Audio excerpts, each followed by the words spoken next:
Okay, we're live. This is session 25 of the Crossmeet campaign. Previously in Kulthania, the heroes intercepted the Sanatu who were delivering or taking back a diary they had recovered with information about Mythalamar to the stronghold. They came out with a, let's call it an eclectic plan that still managed to work okay. They defeated the Sanatu and recovered a diary. They also learned while they were in Cerner that the boy they've been asked to check in on, him and his mother, by the soldier, has went missing, and his mother died due to not being there. So we're going to start it off. The ambush has just finished. You've got a few bodies here. Some horses have scattered off into the nearby woods. There is no one around but the four of you. So we're going to begin it right there. Belmera, are you still looking like a female elf at this point? Or? Yes. Okay. She will for It's late in the afternoon.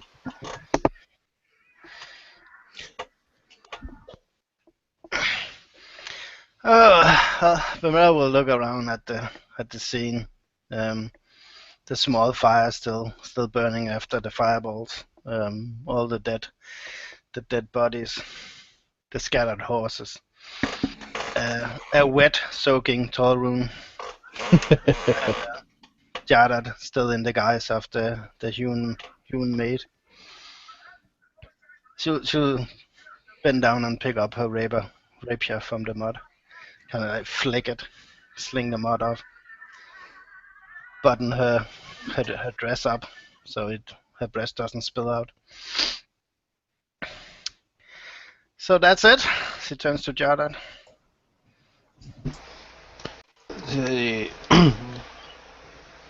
I guess so. Yeah.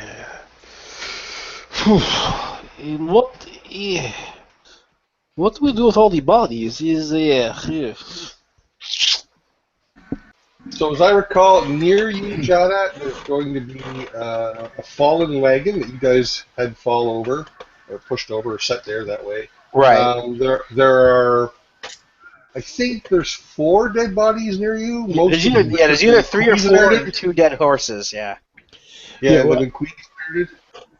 Don't forget, there's currently a large bipedal bird who is who's dragging the bodies to the water and dropping them in. That's true. Wait, I thought the idea was to make him think it was an orc attack. Well, the rest of the plan didn't really go as planned, so why should this part?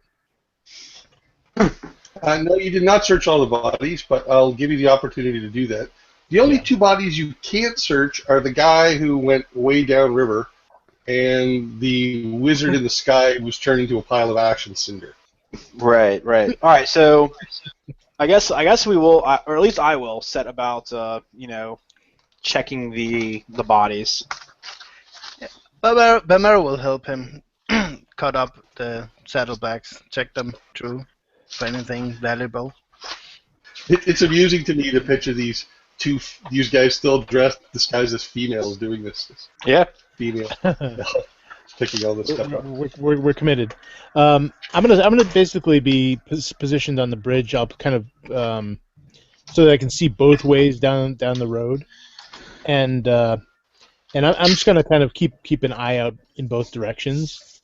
While I'm sort of directing the bird to take the bodies once they've been pitched, and drag them into the water. Basically, I'm just trying to keep an eye out, see if anyone is approaching, so that in a pinch I can throw up an illusion or a fog cloud or something to hide our crimes. Okay, so how about this? The Axebeak. Right, the Axebeak drags all the bodies near the river for you guys to search first, and then dump if you wish to do. Yeah, that's fine. I can do that. While that's going on, you do see someone approaching from the west. Remember, these guys came from the east. They were traveling west towards the coast road. You see someone approaching from the west. As it gets a bit closer, it looks like a single person pulling a cart, or with a cart behind them. Okay, Okay. so Tolraun is looking like himself, and Grimm is looking like himself, right? Yeah. Mm-hmm. There's no orcs on the scene. Yeah, he's just wet, that's all. Yeah. Now, all the bodies at this point, I assume, are down by the river. I'm thinking of them like near the end of the bridge, not far from the river, but not sliding down the bank, so you can Okay. search them first. Okay. So, I will. I'm just gonna. I just need a minor illusion. So what I'm gonna do is I just kind of like I just kind of wave toward the guy, and as I do this kind of mist comes from my hand and kind of weaves its way over and kind of settles down over the bodies, and you see these lovely sort of bushes begin kind of form around them with some flowers. Okay, so let's see. Okay, excellent. So as he gets closer, the first two people he's going to meet are Belmera and Jawdat, and it is the gnome with the wagon. He had a wagon full of hay. This time, a cart really, and this time you can see him coming back with his mule, the same gnome, and the cart is empty except for a few pieces of straw, a couple of pieces of straw. And he's slowing as he approaches the fallen wagon and Okay. these two living there. Yeah, but Mel will wave to him like this.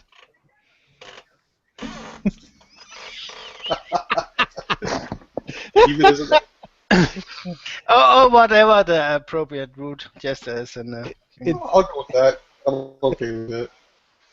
So he's going really slow, like walking speed basically, and he slowly pulls over to the right to get around the wagon. He's passing closer to you, Jawdat, but as I said, he's just kind of staring at you and the other female. He's got a dour look on his face. I just smile at him and wave, and then go back to looking at the wagon wheel or whatever it is that we're doing at the moment. I don't know if we're all necessarily are we at the end with the bodies, or are we in the opposite end? I picture two of you guys at one end and two at the other end, and all the bodies of it. That would be Belmera and Jawdat and Tolraun and Grimm on the other end of the bridge, and all the bodies have been gathered by the Grimm end at this point. Yeah. Okay. But the wagon, you guys laid on its side or whatever. Right, yeah, it has the broken wheel that Belmera is gonna mend for us. Mm-hmm. But Mel will pick up a small rock that she'll throw at the gnome while she cries out, "Go home to Gnome Land." Okay, so he ducks and he hits you with the glower for 0 damage. Right. Good choice. He continues slowly across the bridge. He picks up the pace just slightly. He's approaching where Tolraun and Grimm are. Do you guys want to react? Yeah, well, I'm just kind of leaning over the bridge, kind of looking out over the water as if taking a rest. I have my pack down next to me, and I kind of look at him as he passes, and I look back in Belmera's direction. I say, "Elves, am I right?" In the snowy, muddy road, you guys can see blood patches. I don't know if that matters to you. You can see some scorch marks. He just kind of rides on the fringe of the road, staring at it and glowering at the three of you. A dour look on his face the whole time as he's slowly riding away. He's not gonna have. He doesn't have a dog in this race, so he's just gonna Yeah. keep the eye on the road. I don't want to know. Don't get involved. He takes the horse blinders off and puts them on himself. Yeah, exactly. I'll kind of shout out after him a little bit and say, "Hey there, watch out for wolves. I hear there's a pack on the road further down." So he turns his head and he looks at you. His expression doesn't change. He turns back and he picks up the pace a little bit. He snaps the reins a little bit, and the cart starts picking up speed, getting away from you. All right. Alright, let's find out. Okay, so when you guys go ahead. Oh no, I was gonna say so. As he sort of gets out of visual range, you know, I don't worry as much about the minor illusion that hid the bodies. But what I do is, hang on a sec, gotta look up the blah, blah, blah, blah, blah, blah, blah. I'm pretty sure I can do a sound. Yeah. All right. So as soon as he's gone, I kind of let the little visual thing kind of fade, and the body's there again. But I'll cast a minor illusion, like somewhere off in the woods nearby, of a wolf howling, just to.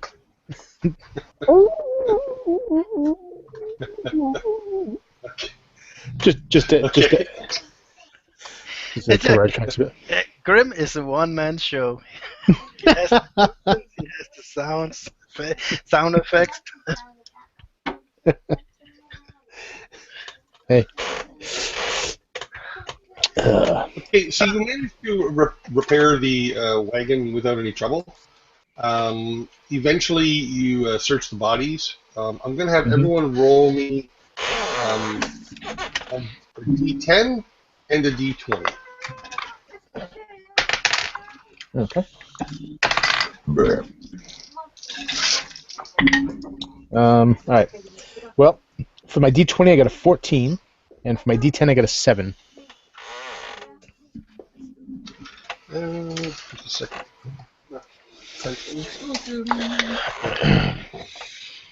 You said a 14 for the D20 and a 7 for the D10. Got it? Correct. Yep. Call it out, please, whatever you roll. Okay, I got a 9 on the D10 and a 19 on the D20. Okay. Dennis, proceed. I have a 12 on the D20 and a 9 on the D10. Nice. I have a 9 on the D10 and a 16 on the D20. Oh, you guys rolled well. So that is the amount of coins you find. So you find 27 and 7. You find 34 crowns and Nice. 33, 45, 55, 61 nobles. Who's writing this down? I am. All right. You also find 4 longbows that you can use. They're still serviceable with some arrows. There are 3 functional rapiers.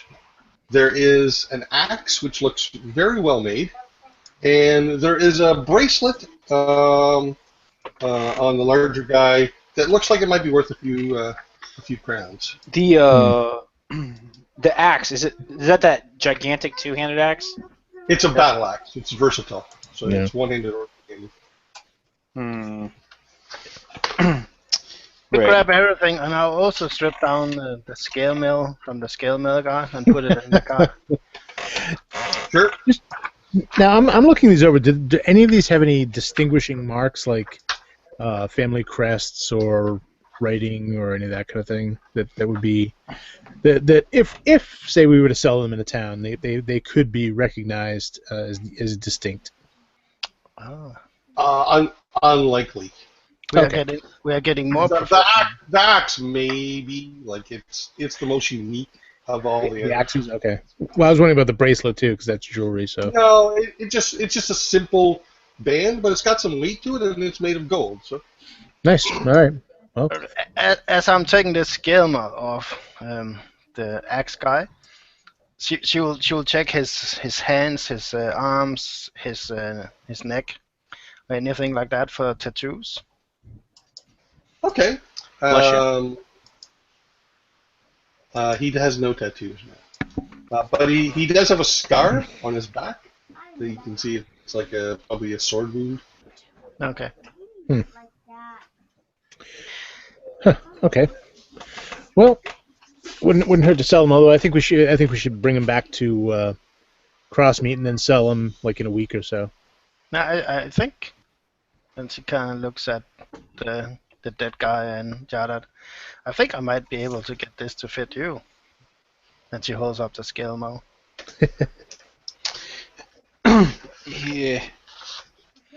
if he is okay, yes, why not? Could be very fetching. Also, Done. so remember when you mentioned something about Joaquin, and if you do this and this and this, you will get her blessing and prosperity and something like that. Something like this, yes.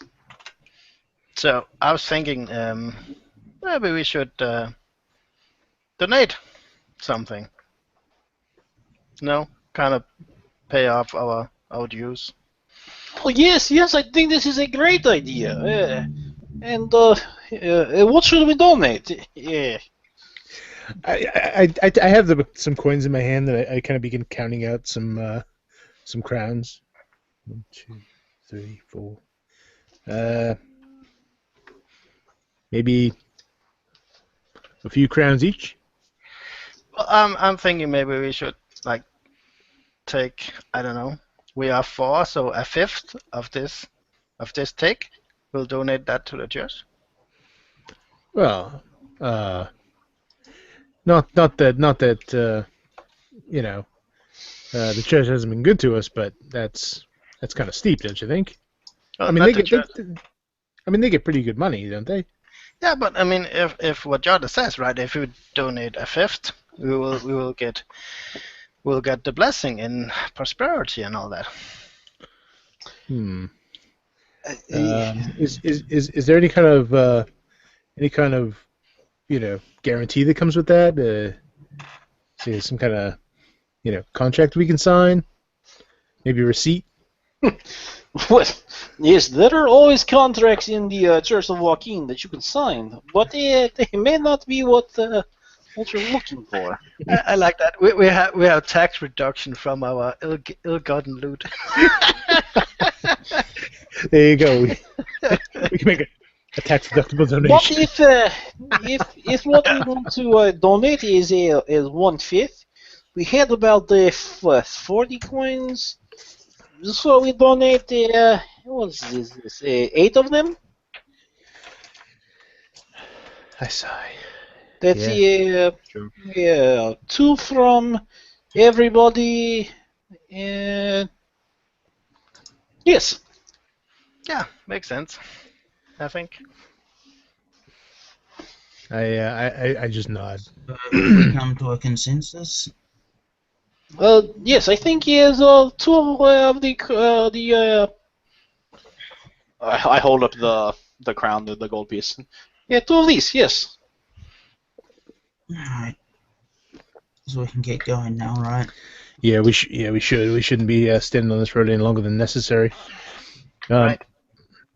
We'll make sure the last of the bodies is dumped in the river, and Sure. and then we'll kind of come along and I'll just kick some of the snow over the blood a little bit, and Sure. nothing fancy, just kick it around a bit, Just a little highway mugger. I look at the burn marks on the tree from where the wizard tried to roast me, and I kind of go over with the thought of like scraping off some of the char, and I just wave my hand at it like nah, and I go back to the cart.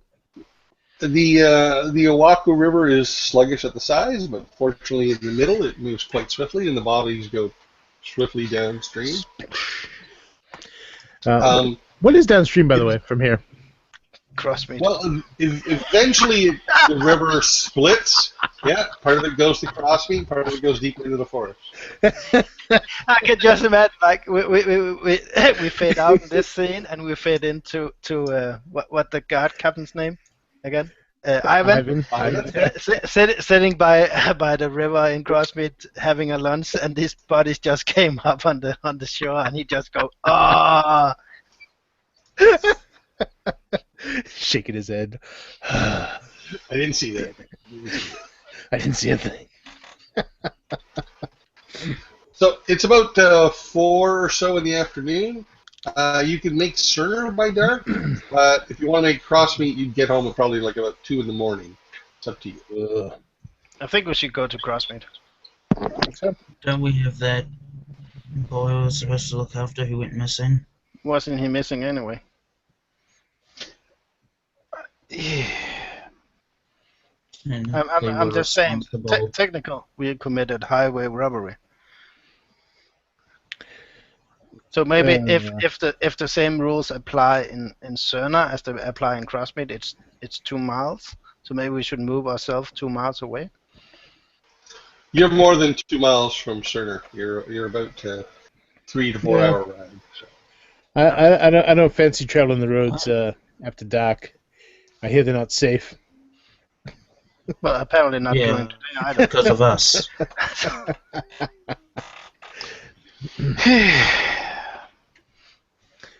Well, it's up to you. I could eat some potatoes too. So I'm okay either way. I'll go with the rest of you.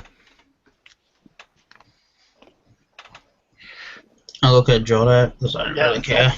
that means Jawdat makes the decision. Oh, good. Yeah.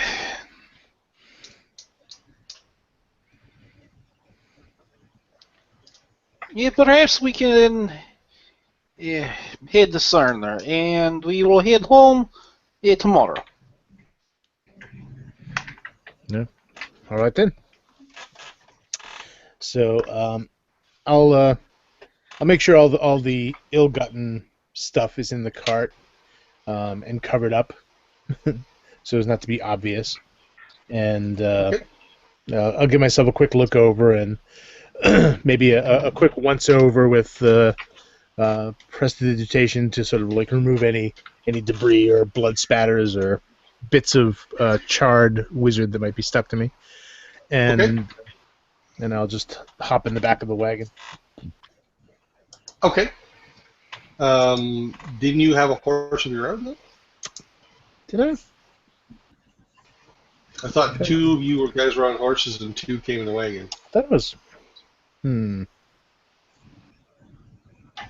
don't know if we mentioned. I don't remember if we mentioned. I thought we just did the cart, but. It's fine by me. Okay, you're right. Well, speaking of, how many of the horses got away from the riders? All of them, or? They, how many horses survived? I only killed 2 of them. Yeah, but yeah. 4 horses survived. I believe the axe beak ripped one apart as well. Yeah. But you can't see any of them at the moment of the 4 horses. They're not within sight of the bridge. Yeah. Well, if you see any of them on the way to Sterna, we should pick them up. So in fact, about a mile away from the bridge, you do see one just a little bit off the road, grazing in a patch where the snow is melted. All right. Well, in that case, I'll just kind of wander off the path a little bit and see if I can grab its rein. And, sure. Make me an animal handling check. Oh yeah. I am your friendly pyromancer. Don't worry. He still has his bridle, rein, saddle, but there's no saddle bags. 12. Yep. Okay. Okay. So yeah, so I kind of grab it and I give him a quick look over to make sure he's not obviously injured, and I check his hindquarters for any brands or markings. No, but you can see he's bleeding a little bit from one of his hindquarters. Oh, okay. All right. Well, I guess at least temporarily, I'll just give this pour a little water on it, give it a little wash down, washing the dried blood off, and I'll climb aboard. Okay. So then there's 3 in the wagon, or 2 in the wagon, and Tolraun's on the mount. Just tell me. Well, I'm driving the wagon. So. Yeah. Okay. And I'll be riding the new horse. Okay. Sure, I'll be in the wagon. Yeah, me as well. All right. So you guys managed to make it back to Cerner without incident. You spot a couple of travelers on the King's Coast Road, but nothing unusual happens. But by the time you get to Cerner, the horse you're on, Grimm, is flagging a little bit. Okay. He's obviously tired and his wound's getting to him somewhat. He doesn't look like he's going to die or anything, but the wound could probably use a little. Well, in that case, what I'll do is I kind of slow down a little bit, and I kind of lean over and put my hands on his neck, and I begin to sing quietly to him, kind of a little, just something, a soft sort of song to sort of relax him, and just humming in his ear, and as it does, this sort of my hands turn warm, and this sort of warmth sort of runs through him, restoring 5 hit points. Cool. Okay, so he's even much better for it. You guys drop your horses off at the stables. There is no stable boy. Mm-hmm. And you head into the Potato Eye. It's the Potato Inn, but the sign's broken off. Just an eye. The aged dwarf Roken is behind the bar. There's maybe 8 or 10 people in here. You guys want to accomplish anything in Cerner other than, resting and then heading back? I don't think so. Yeah, I didn't have anything. Anyone? I have nothing. Do you think maybe we should hire one of those, the guys that travel the wilderness? For what? Well, to track down the boy. What? Oh. And he could report back to us in Crossmeet when or if he finds anything. I mean, assuming you want to know what happens to the boy. You can certainly ask around about him, or I don't know if you want to go back to Crossmeet first and turn the book in, or however you want to proceed. Yeah, this book is burning a hole in our pack. We really should get it back. We'll worry about the kid after. Alrighty. Okay, so you guys have an unmemorable meal with unmemorable beverages in the Potato Inn, Potato Eye. You sleep in rooms which are okay. I'm going to have you each cross me off just 1 crown for room and meal. How many do we end up with, by the way, once we split up? I assume we did it that night. Oh yeah, I can split them up. Yeah. However you want to do it. I mean, it was 61 and 30. 61's nobles, 30 per crown. So we get 15 nobles each. And we get 6 crowns each. All right, so then you have some extra. 34, not 24, Dennis. Unless you're keeping 10 for yourself. What? That was.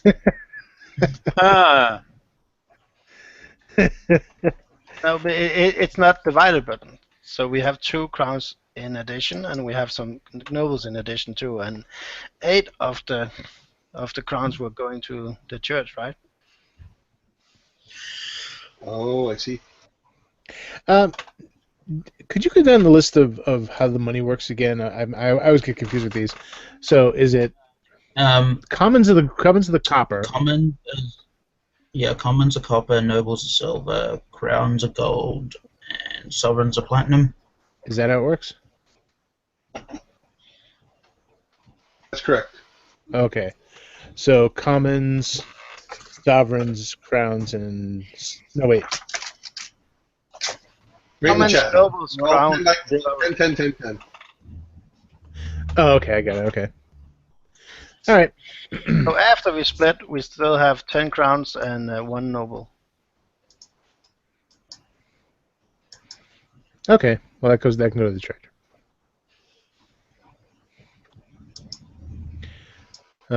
Yeah. So.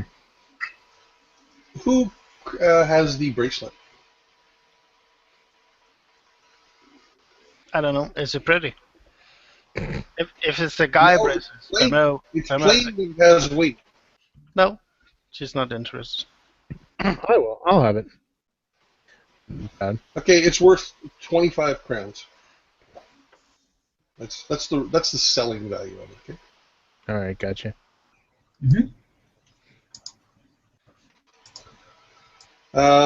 So you guys are heading back towards Crossmeet. It's very dark overnight, overcast. The next day, you get rain. It's sort of half rain, half snow, and the day is pretty much overcast. But you manage to make Crossmeet about an hour or two before dark. It is currently the 17th of Rabi. Well, we still have the jewelry from the orcs that are worth 88 crowns that we can't sell because we pissed off Sven. Oh yeah, there is that. You don't have to sell it to Sven. Well, I'm guessing we need a fence to buy stuff like that. Why? You build a fence. No. I don't think we don't. We don't, do we? I don't know. Isn't that how But it what? used to go? What's the question? You steal something and you sell it to a fence. Well, it depends on if anyone's going to recognize it or not. If it's obvious. Yeah, it's Orcus stolen, jewelry then probably. yes. But But you wanna, only you if it's wanna, obviously stolen, just like Alex. well, do you want to stand down at the tree and try to hog jewelry or what? Hey, come here for a minute. Let me show you something. Well, I mean, wait, I what get- jewelry are we talking about? We got some assorted jewelry from back when we heroically charged the orc raiding party. Yeah. And And the was to- that stuff that they stole? In which I case, think that I think yes, we that's- would need a fence because it could be recognized. I think it was stuff that they had stolen. Very likely, yes. I'm They just didn't saying. make it. Well, I'm guessing there's a difference between orc jewelry and human jewelry. That's true. Orcs might raid a halfling village, and a mixed town, a farmstead. Well, I'm just But saying. like Alex says, I mean, it's not. If it's just a brooch, it's not necessarily recognizable as being stolen. I mean, it's not I know, Right. but just it's kind of like when I mean you go to this guy and he says, okay, I'll take everything off your hand, and he gives you a lower price. Instead, you have to spend time hogging it one piece at a time, right? Yes, it might be Well, easier to go to a fence if you with that logic. In any case, you're back at Crossmeet, and it's a couple of hours before dark. Because it's been overcast all day. You're kind of wet. You're kind of cold from this half rain, half snow that's been falling on you off and on throughout the day. We'll say you're outside your house. Okay. I'll bring our new horse around the back. We're gonna need a barn. Okay, I'll Um, give the 8 crowns to Jawdat so he can donate it to the church, and I'll put the remaining crowns and stuff in the group treasury chest Okay. to keep at home. Sweet. All right. So yeah, as soon as I get the horse sort of just loosely tied up, I figure we'll deal with that in the morning.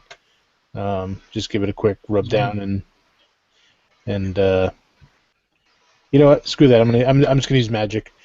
And so give him or her a quick rub down with prestidigitation, And Mage? what's that? Mage hand? Yeah, that's for the breeding part later. No, so I go. Yeah, so I'll just give her a quick clean and I'll just head inside to Okay. get the fire going. Scoot seems to welcome the animal through the path. Just one thing. Just one thing I wanted to point out to you guys. Down here, there's a place called the Sveldries. They make wagons, barrels, things like that. So they have some free skills if you want to call on them. Alright. So, I guess we should take this book back now. Yeah. Before anything else happens. Does I'll go. Who else wants to go? I don't think we all have to. I can just go and give it to Bade. Alright. I'll go with you. We don't have to. Alright. That's fine. Yeah, just to remember to get our money. Don't worry. So as I pass through the living room, looking longingly at the fireplace, I sigh and there's some partially burned logs in there, and I just quickly flick my hand towards it, sending a little firebolt into it. When it just ignites, see some sparks flying up the chimney, and I just continue walking out the front door with Tolraun. Okay. There is a few webs not too far from the fireplace that kind of crinkle and trill up from the fire. Belmera, you see, what was your spider called again? Spindle. Spindle. He quickly moving away from the heat, like along the ceiling towards you until he's above you again. A good number of the webs that were on the ceiling are back again.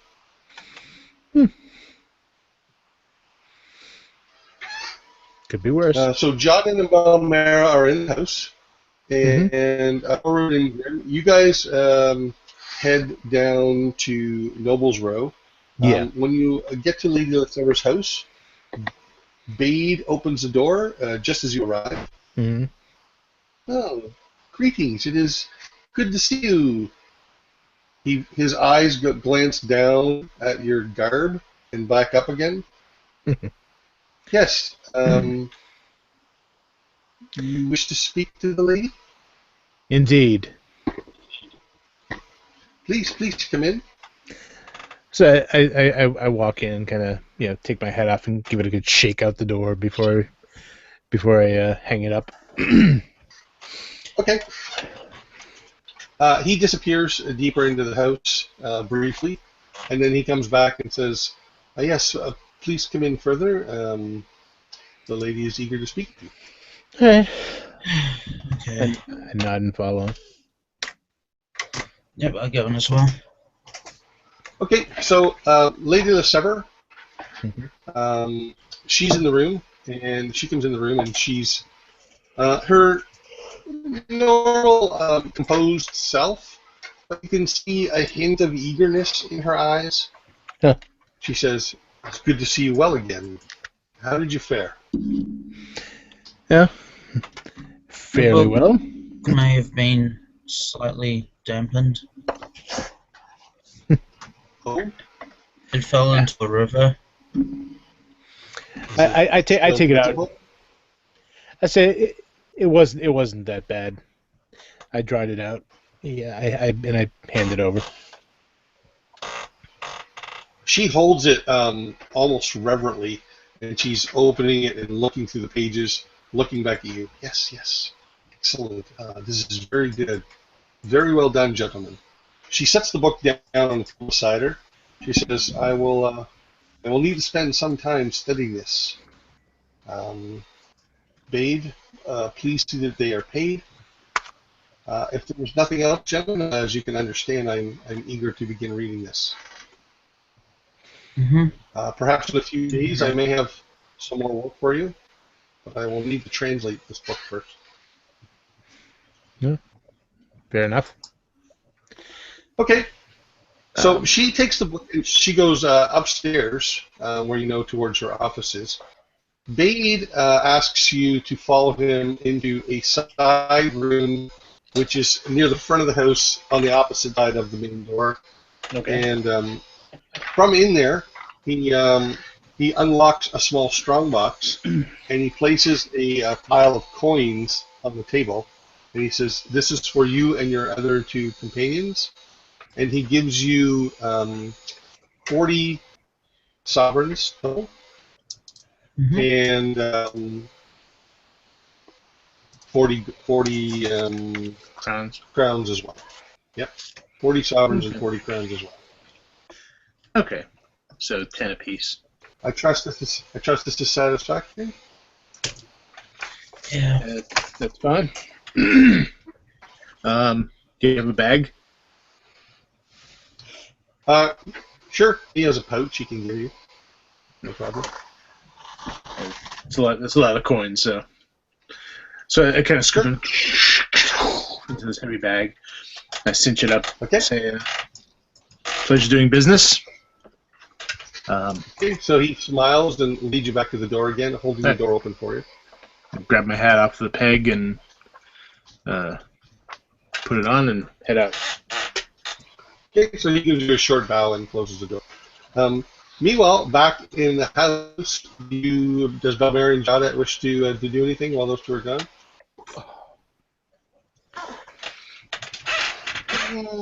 Well, she'll jot stuff down in her journal, and she'll look up and ask, "Should we sell all these weapons we have collected?" We have no need for them. And there's still some of the leftover shoes and boots, clothes, and such from the lighthouse. At this point, I feel like we could open up a small store. And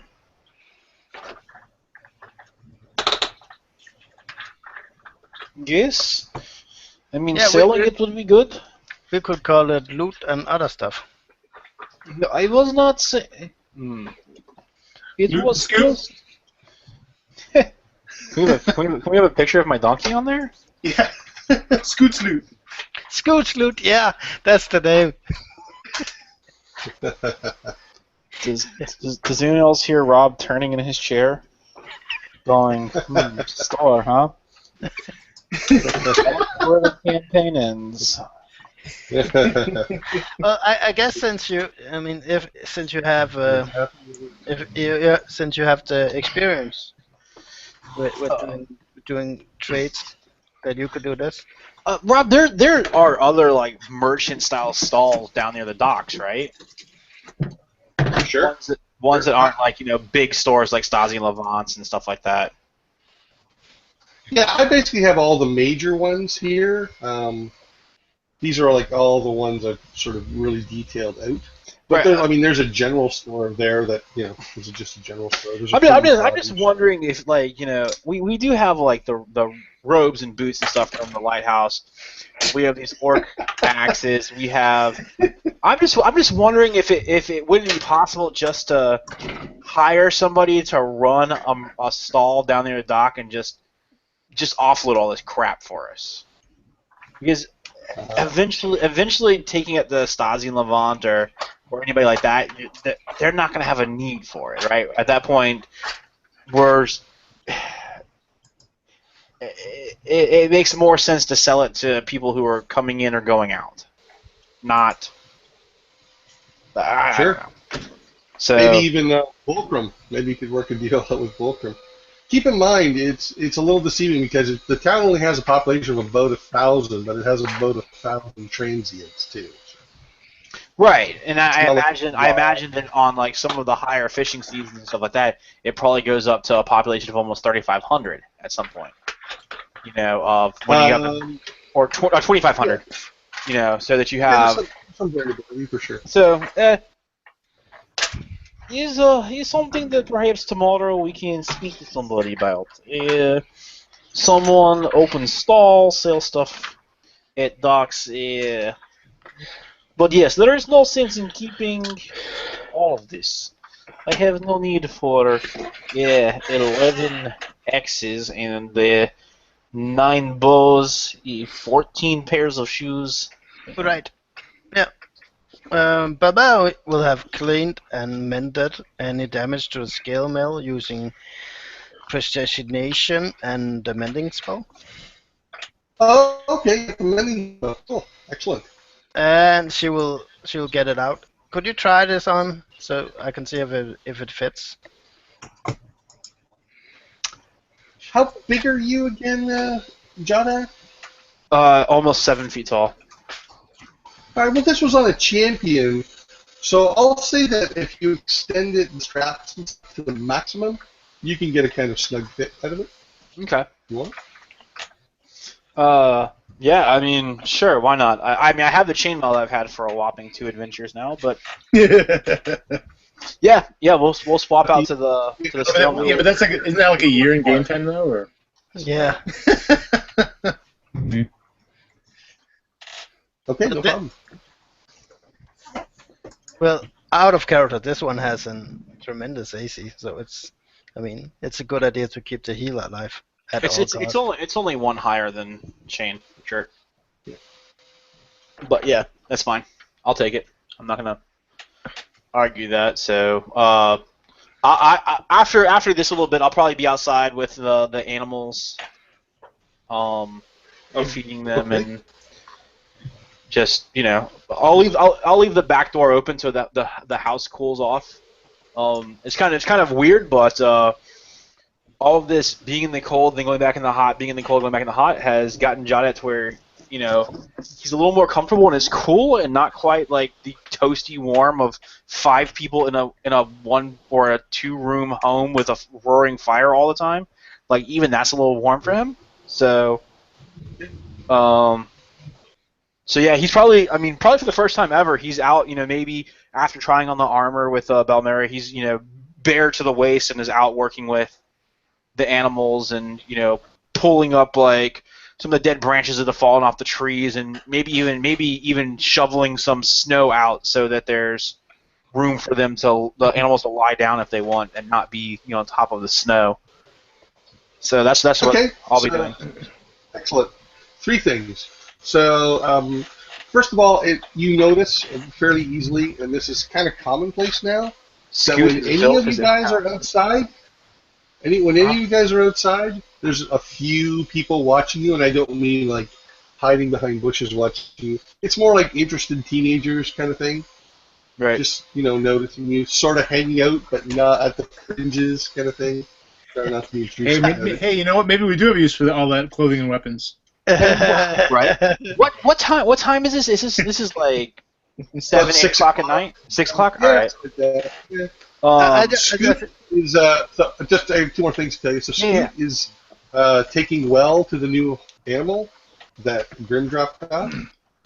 Seems to be trying to indoctrinate it well with the rest of the animals. And you see Bram just walking by on patrol, and he looks over at you. Good to see you back. I nod and huck a shovel of snow and ice and mud over the edge, and yes, he's nice to see you also, I guess. He continues on. Tolraun and Grimm, you guys return from Lady of the Severs Manor. All right. So yeah, we'll just kind of come in, and I'll just head right for the fireplace, and just finally just sit down in a creaky chair next to it and kick my boots off. Okay. Maybe you can trade in some of that gear for better furniture. Okay. I'm gonna call one of the younger teenagers, maybe like an 11, 12-year-old ish, over to me. Okay. And it's a young girl, and I hand her the coins for the church in a little pouch. I put them in her hand. This is donation for church. Joaquin. I'm trusting you Oh, that you will make best use of this. Joaquin is fair gauge. He looks over town. Is what brought me and my friends here. I trust you Oh. take this up to Eppin and donate. If you do not, I will not blame you. But understand that this is a gift for a god. Now, please, if you would, take it to Eppin, and you can say it's from you. Joaquin, she knows, it's from both of us. But Eppin, you can say it's from you for him. Okay, so make me a persuasion check, and I'm going to give you advantage because of your stature and position in the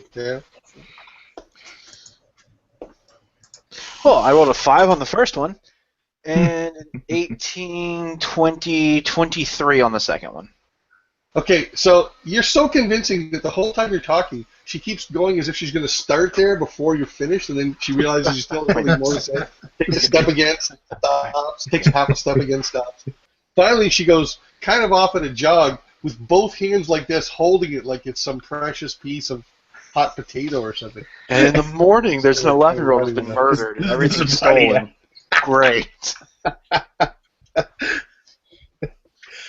I kind of stop and I put my arm on the shovel as I watch her, her take off down the road, and I kind of smile because it reminds me of, my early days of running errands to the temple. More because my mother was there, but still, it's that, perhaps this is the seed that turns into something. Probably not with Eppin. But if there were a real priest there.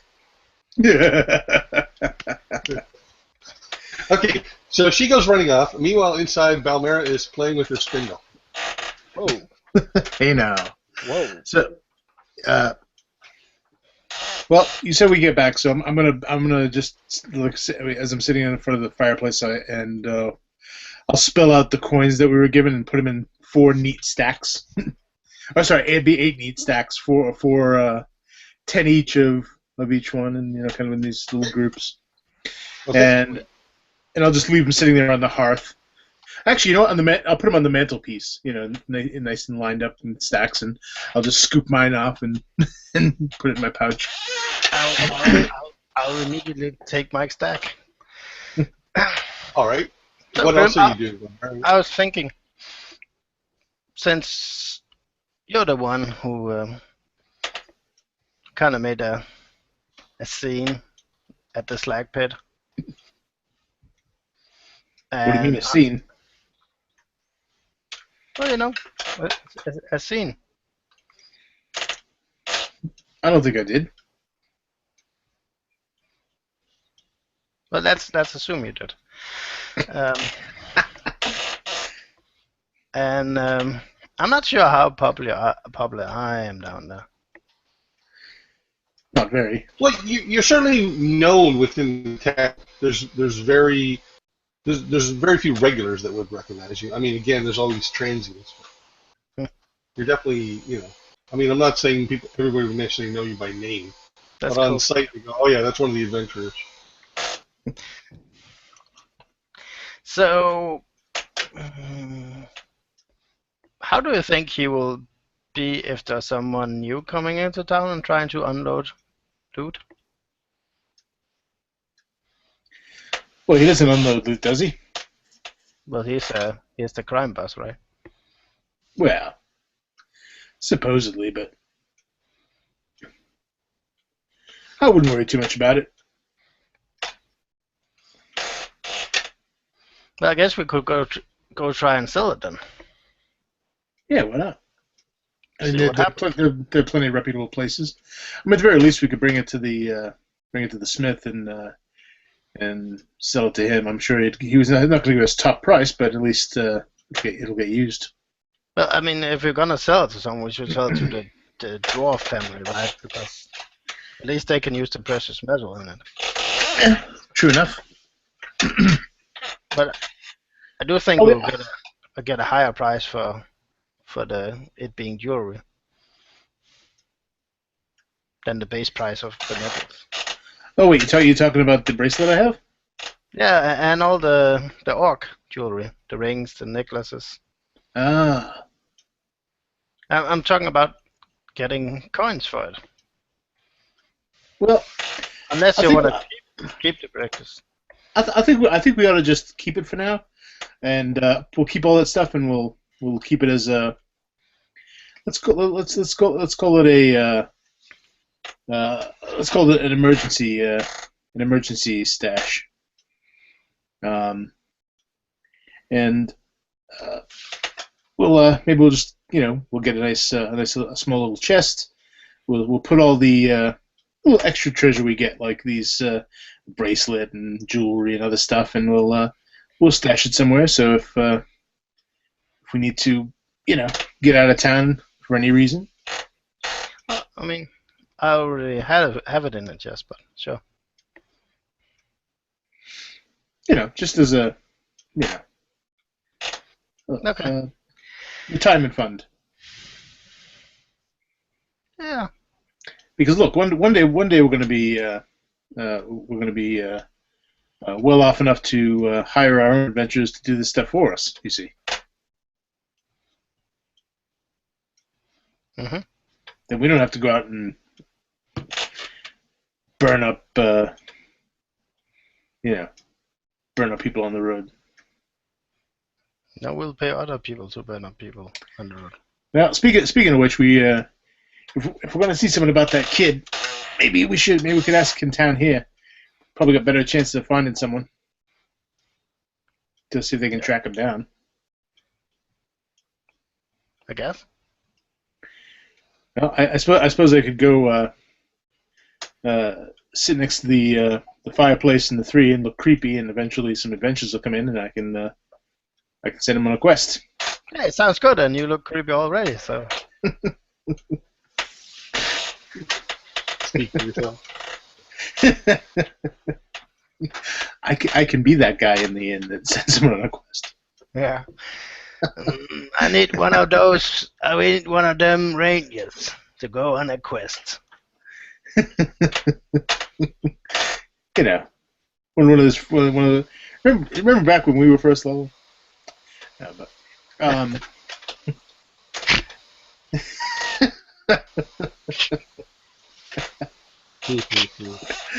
anyway. I don't know if we want to revisit those dark times. No. All right, so I don't think I have anything else to do for tonight except to get warm, eat and drink. And, Belmera will go down to the slag pit, and she's not going to do anything but try to buy some rock haze. Okay. So you can get get a feeling for the room, if she's welcome, less welcome than the usual warm welcome you get down there. All right. So Sven is there with his usual crew, Helgar, Mekla, and a few others. Yeah, as long as you're kind of not too overt about it, then Mekla goes and gets you some rock haze. Okay. It's going to be 5 crowns per day. So, how much do you want to spend?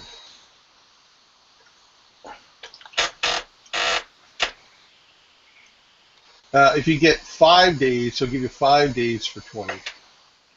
Okay. 5 days. Okay. So yeah, you can deduct 20 gold. You have 5 days worth of rock haze, the hallucinogenic mushroom. They're pretty dried up. Just gives them to you in a rather plain pouch. Mhm. Rather bland tasting. Not pleasant, but not horrible either. Okay. Let's you go home again. Okay. Do you take some? If she takes some, yeah, at some point she does. I mean, if it look like we're not doing anything else that night, she will take it. Okay. As far as I know, you're not, unless you guys want to. The rock haze drug seems to be pretty good quality. So Belmera kind of trips out and mellows out for the evening. Tolraun, did you want to get anything done tonight? It's like 6 o'clock-ish, right? Yep.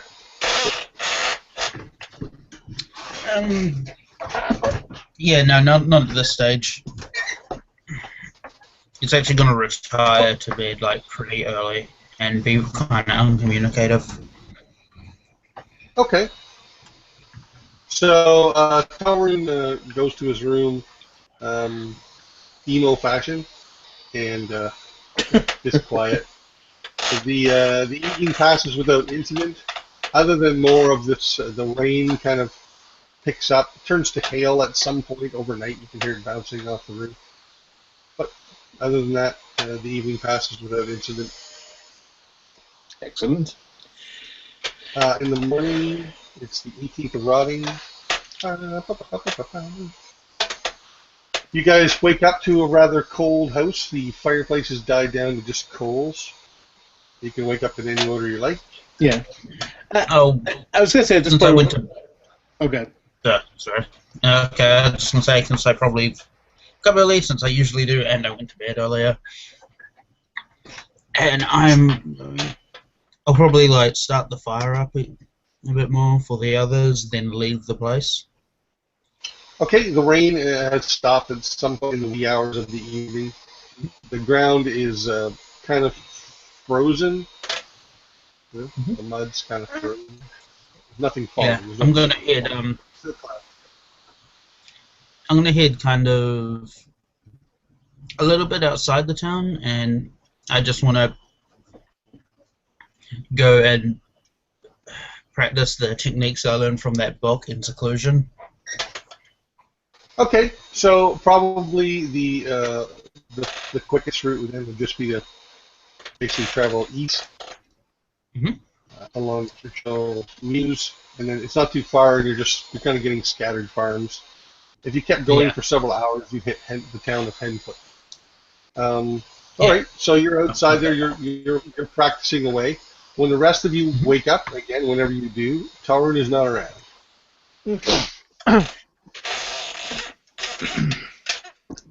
Well, I'm when the rest of them get up, I'm sure I have to Tolraun. I have the fire going and some food, sort of just grilling lightly over the fire, and I'm kind of standing looking at the floor thoughtfully, and I'm kind of tapping my foot on some of the stones, kind of over just to the south of the fireplace near the wall. Okay, I'll get up and I'll walk in and I'll grab maybe like a sausage that he's made and one of the runty carrots that I normally feed Scoot, and just sort of like bite them together, something like carrot and sausage, and look over at him tapping his foot, and is there something wrong with floor? No. Well, it occurred to me that I think we need maybe a little cubbyhole to hide some of our more valuable things. So I was thinking of putting one right around here. Or perhaps bigger place. Well, eventually, but I can. This floor stone over here is not is a tad loose. Might be easy enough to pry it out, dig a little bit underneath, and put a small chest under there or something with some spare valuables in it. Just for safekeeping. Is this something that we should let Belmera do? She is a dwarf after all. Well, yeah, but she's not a very good one. I do not think that someone is capable of being bad at what they are. Like, well, I just mean she doesn't really spend a lot of time doing dwarvish things. Oh, I just assumed that all dwarves ate mushrooms and such. Well, they may, though the ones that Belmera eats are a bit different. I have noticed they are a bit special. She's not a typical dwarf by any measure. In any case, I'll ask her. You have a good point. Well, it just occurs to me we're getting things like this bracelet and some other things that we may not want to sell off right away. We put them in a little box. We stuff them in there, and that way we have some emergency money should things go south for us. There is also a box at Temple that is similar. Is where the dust from Golem is currently. Huh. If we want, we can put the bracelet and other stuff in box. Or if you want, we can get Golem dust and put it in hole. Well, I mean, no disrespect to your church and all, but I would feel safer in our own cubbyhole.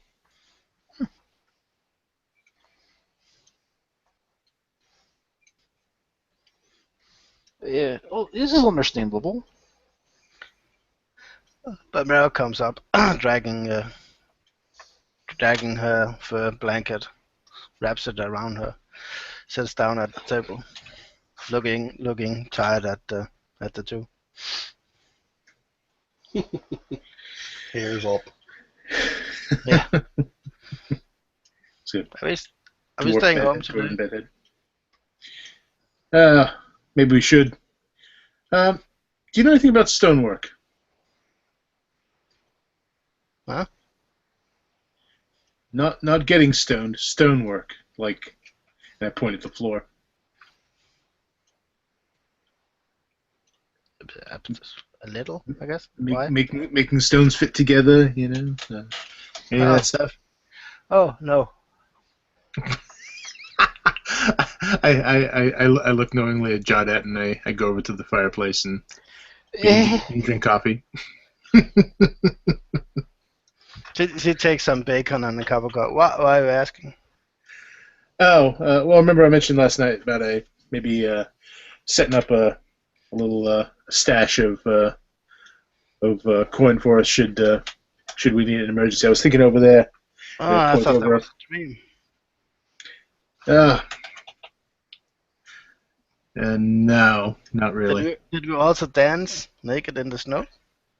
That was probably a dream. Well, a dream to some, not meant to others. Well, I mean, stonework aside, we do have the root cellar.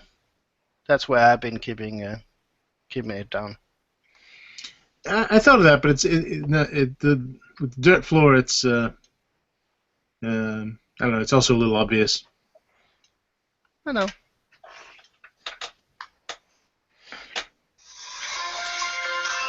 Yeah. I'm sure we could find an expert stonemason in town, but then they'd know where our stash is. Mm-hmm. That's a bad idea. Well, I mean, anyone can dig a hole and cover it with. Yeah, I was thinking about it. But you know a trick. When you want something hidden, like let's say someone comes here and they're looking for valuables, right? Yeah. So you leave a little portion poorly hidden, and the big portion, you leave that better hidden. So chances are they will find the little portion first, and then you might get lucky, and they won't look that closely after something more because they will assume that they found it all. Yeah, that sounds about right. Good thinking. So we could have a poorly hidden treasure and a well hidden treasure. I mean, yeah. I mean, in I mean, all the coins that I keep at home, I mean, I don't carry them with me because they're too heavy.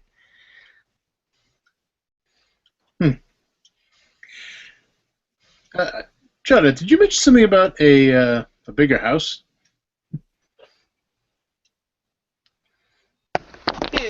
Yes, I mean only in so much that there's only the 2 rooms here, and there are 4 of us. Yeah. It's not necessary. I mean, it's very nice of town to give us this place, and I would not necessarily want to spend time looking for a house that could be used helping people, but it is cramped here. Hey, who are those kids hanging around out back? Yeah, I do not know their names. They're just children from town.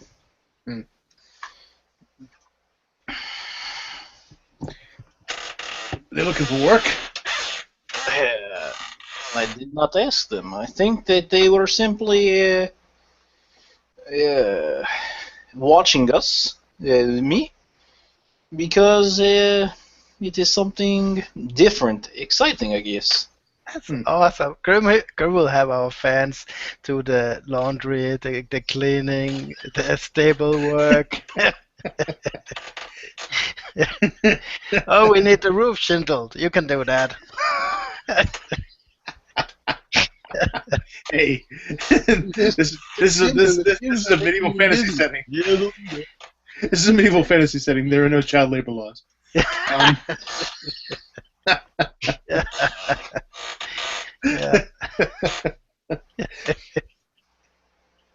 No, well, actually, I was thinking they, it wouldn't hurt to have some people helping us out, helping with the animals, maybe perhaps even apprenticing with some of us.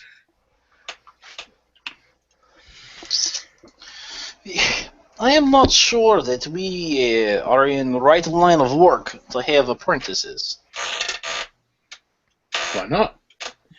Somebody's got to do this. To put it blatantly, I don't want to take some young child out with us and have them.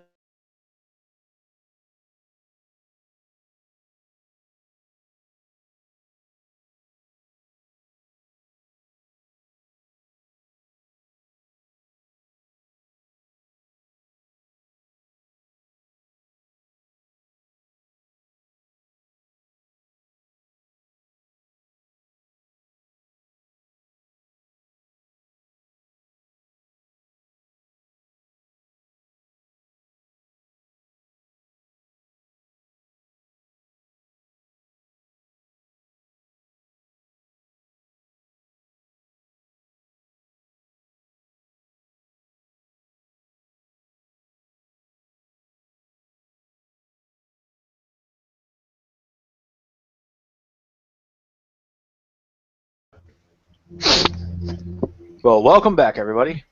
No. I'm not suggesting we take these kids out, fighting orcs and whatnot. But they can help out around here. We start teaching them a little bit here and there, and we give them a serviceable trade.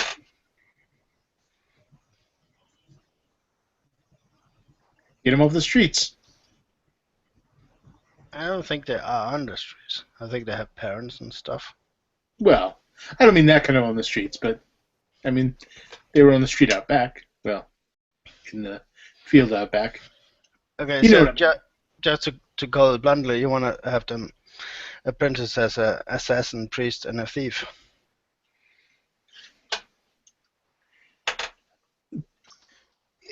Which one of us is the assassin? Yeah, I'm not sure about that myself.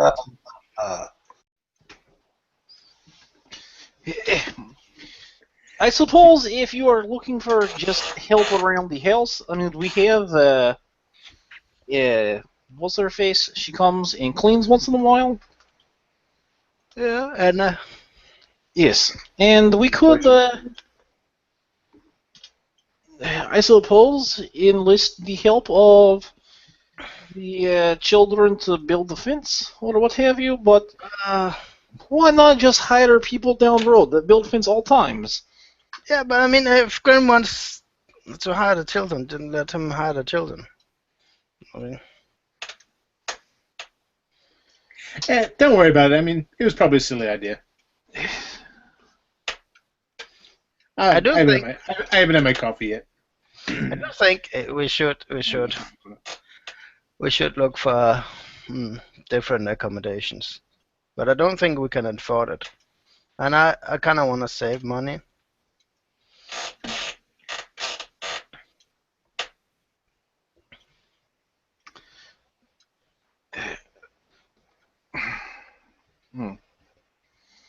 But what happened to your little friends? Peace Avenue. The scaly ones, the kibbits. Yeah, the kibbits. Well, in the grand scheme of things, we have to figure out what's going on with the kibbits, and we still have someone manning a lighthouse down south, so that's going to become an issue at some point. So, in fact, there is a knock on the door. It's a local barge. It's angry. We're getting there. All right, so I will go to the door and enter. Okay, so you recognize the figure on the other side. It is Holt Emerald, the gem miner whom you saved a couple of 10 days ago. Right. With him are two kobolds, which you may recognize as Zabak and Nock. Zabak and Nock, the two kobolds you first met. Right. Who said, kind of called you over and stuff like that. You can see that there's easily a dozen or 24 people sort of keeping their distance, but not that effectively, staring at these two kobolds, and Holt's pretty much ignoring them, but kobolds in town are definitely not a normal thing. You also might get the feeling that if Holt wasn't standing there sort of speaking for them, that they might not have made it this far. Right. They're looking very nervous and kind of ducking down a lot. And yeah, I kind of look over his shoulder and say, "Come on, get him in." So Holt says, "Go on in there." So they go in. Holt comes in behind them. They say, "Oh, nice home. Good to see you again." Funny, we were just thinking about you. See, we smart. One pushes the other one, who pushes him back, pushes the first one back harder. He pushes him back harder, knocks him over the table on his back, and then the first one, Nock, jumps on Zabig, and they kind of start wrestling. Holt's just shaking his head. You wanted their help? I'll say this, they seem to have a nose for sniffing out silver veins, but, well, see for yourself. They're sort of wrestling on the floor, these two kobolds. That's kind of ignore them and say, well, what brings you here? Well, what did it reach me that you were looking for some help? But as I said, they've been quite useful so far, and we think we found most of the main veins in the silver mine, and I remembered that you wanted them brought up. I had to come up anyway for some business, so here they are. I look to Jawdat. Well, yes, thank you very much. I look at them fighting on the floor. I don't know that we can teach them to run lighthouse. Well, we did have some potential digging that they could do.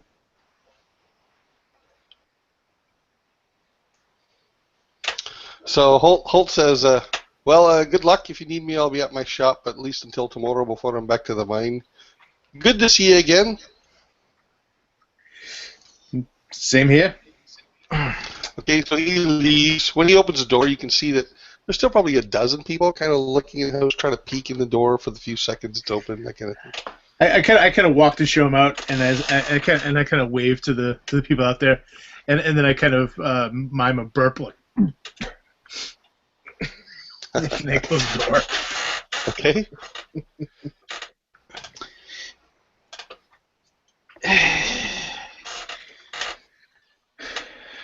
So yeah, the two kobolds wrestle around for a bit and eventually stand up. one keeps claiming that he won and the other one claims that he won.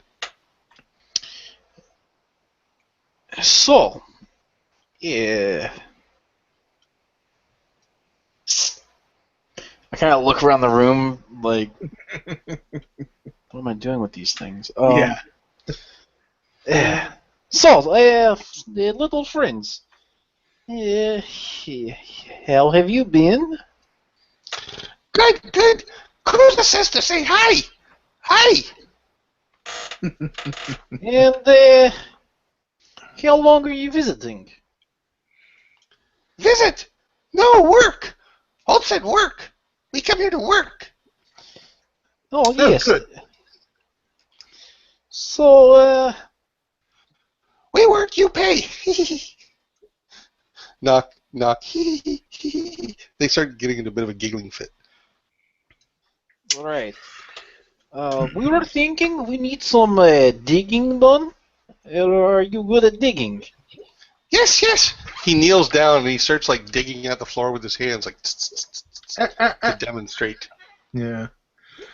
I say not there, not there.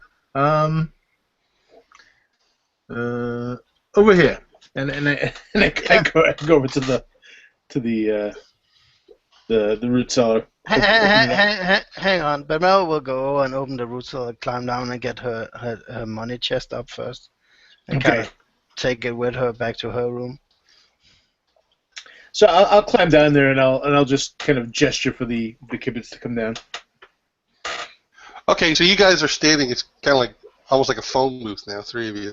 Yeah. Well, the kibbutz are pretty small, I'm guessing. Yeah. Hmm? So I say, well, see this room here? They look around and up. Yeah. We want this bigger. Yes. At least twice as big as the area upstairs. Not higher. You're not to dig up any further, but just out. At least, and I put my hand where the top of my head is standing straight up, and I lift it up about another 6 inches, and I dig a little line in the dirt. I say, no high, about up to here. Oh, yeah, they can't. They really dig any higher, taller than they are, but.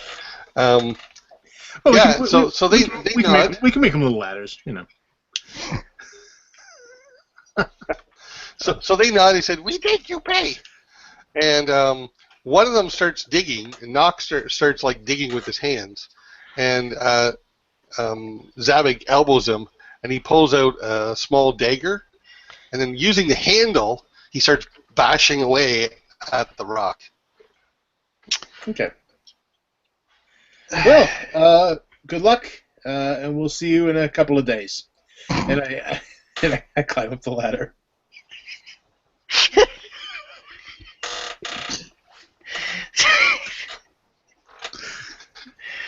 All right, so you leave them digging. One's digging on one wall, the other one's digging on the other wall. Occasionally, they smack elbows and start arguing again. Should we get them digging tools? And also, what happens when they dig out dirt from underneath floor and floor falls down? Oh, don't worry. They're digging low enough where it shouldn't affect it. I hope.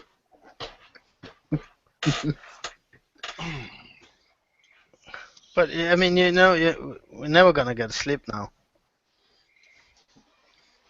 No. We can spend a couple nights at the inn. We can afford it. Well, while we're getting renovations done. I suppose, yes. Well, if we are going to be getting things like this underway, then perhaps we should go see the owner of Building Buildings about the fence. I spoke to him about it once, but I think now is a good time to start building so that the fence is larger, because we have a lot of animals now. What would you think about us getting a barn out back? I don't know that we own enough property for barn. Well, there's nothing back there, is there? Yes, but someone owns land. It's not us. Well, I think it's just the town. I'm sure if we talk to whoever authorized such things, they wouldn't mind. I mean, we are the heroes of Crossmeet.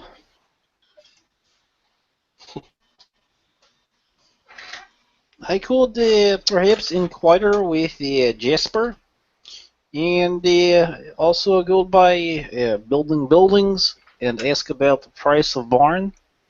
Good. Nothing. It doesn't have to be anything grand. Just just big enough for well, maybe a dozen animals, some hay. The usual. So, your house is about 30 by 20, and you basically own a strip that's probably maybe 50 by 20 behind the house. That's what's included with it. Not very wide, though. Just a bunch of narrow strips go with each, I think. So, when you talk to him, what we can do is we can just attach the barn right to the back of the house. So in the wintertime we don't have to go across anywhere to go out. Behind the back of the house, just a little bit, is your outhouse, but there's lots of land beyond that. Just saying. Yeah. Well, that's right. The outhouse can be in the barn too. You do not want the barn attached to the house. Why not?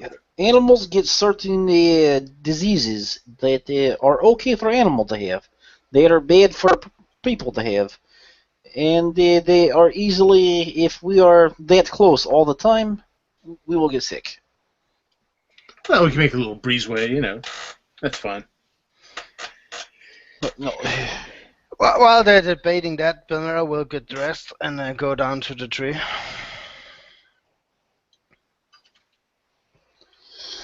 You're feeling pretty good, Belmera, from having some supply again. Do you go by yourself, or Tolraun? You go with him? No, she just go by himself. If Tolraun wanna follow her, he can. I'm not even there. Yeah, he's out punching stuff in the You're woods. still not back. You're still practicing. Yeah. Cool. Okay. All right. So, Belmera, when you get to the free, as I said, you can see its usual busyness. You do see Ivan on your way, and he calls you over. How have you been? I didn't do it. Good to see you back in town. I guess you heard about the damage at the docks. No.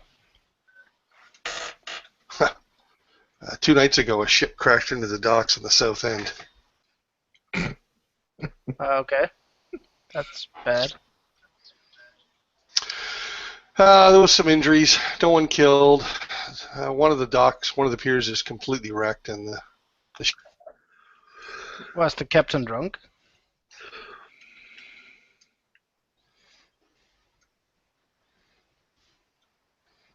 Did he freeze? Yeah, I steal all his money and his plate mail while he's frozen. You finished, it's okay. Eh? Yeah. Rob just said also okay. Did you guys catch all that, or did they kind of? Yeah, you cut out. We heard that the dock had been ran into and blah blah blah, and then Belmera asked if the captain was drunk. There was nobody drunk as far as I knew, but the lighthouse hasn't been working apparently for a 10-day now. Oh yeah. It was very dark last couple of nights. You haven't found one to man it? I didn't know I was supposed to. No one told me it had to be manned. Well, I don't know about stuff like that, but I guess someone has to, I don't know, switch it on and off. I guess I'll look into it now. I wonder what happened to the regular lighthouse keeper. Didn't we tell him way back? You told Bram, and you said to Bram, Bram said, I got to assign somebody. And you guys said, no, we found some slaves. We'll get one of them to do it. And he said, all right.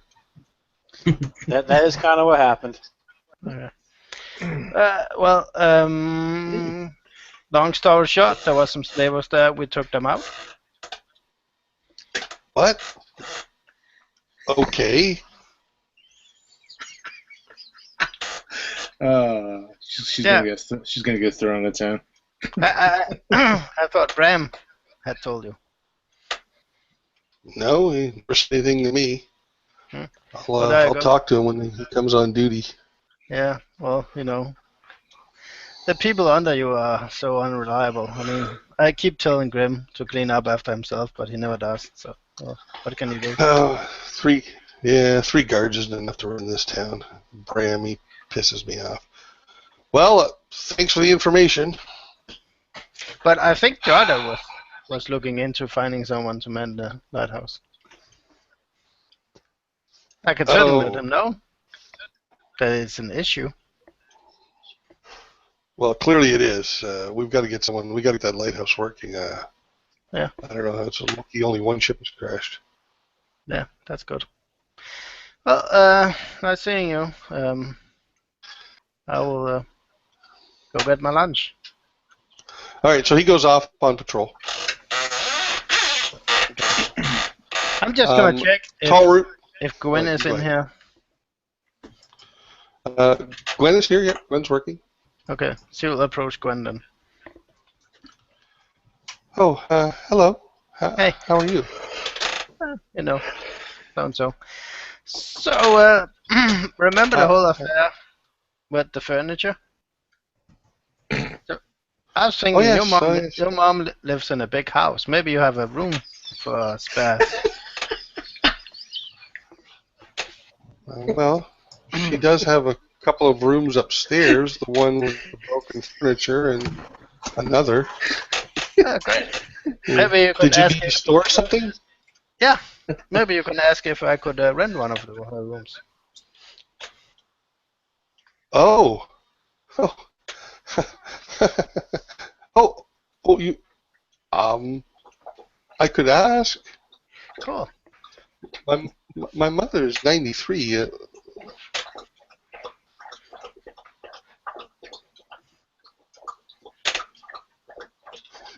that a dog drinking into the microphone? That's what it says. Yeah. Yeah, it's on the other side of the house. Yes. Thirsty puppy. I was just thinking, Gwen was saying my mom is 93 and that's going with the picture.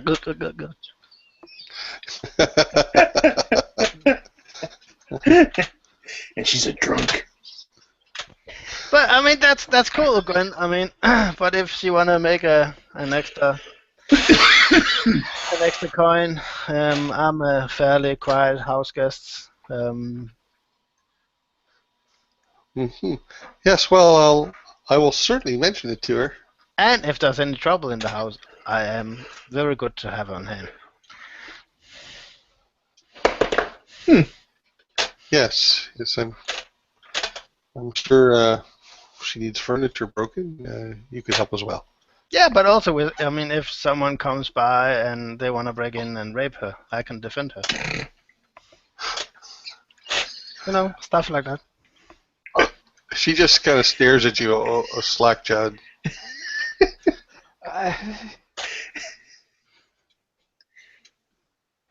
So mention it for her. And This is why we don't let Belmera go out on her own.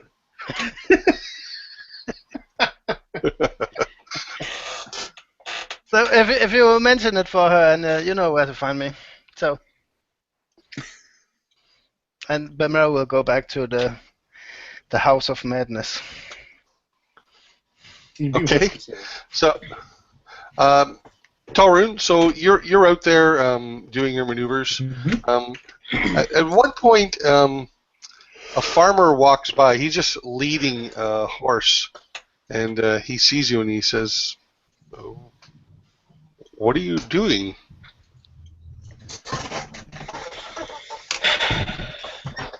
Are you all right? Practicing my techniques. I'm fine. Techniques of bending techniques?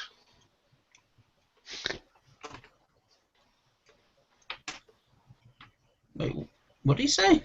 Bending. bending techniques, stretching. Combat. Oh, I thought maybe you were in a play. He keeps writing. He doesn't say anything else to you. I'm fine with that.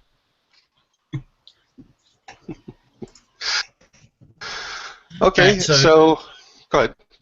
I'll probably leave at that point. All right, so when you get back to the house, are Jawdat and Grimm still debating, or? Not really. I guess at this point, since there's not much else going on, Grimm is just going to kind of, sit down at the table with his book, and he's kind of thinking about, kind of looking up at the ceiling occasionally, and he's writing down in his spell book and basically kind of researching some new spells, but listen to with the Kibbit scratchings and bangings going on in the background. Yeah, and it's often interrupted by arguing. Hmm. And then occasionally, one of them, the door will pop open, and one of them just takes an armload of dirt and just goes poof, and drops it there, and then poof, goes back down. All right. So there's like a mound of dirt now kind of around it. Okay.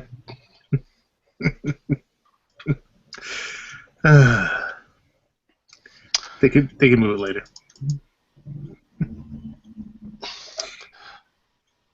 So Jawdat, you're happy with them as your builders then? I use the word happy lately.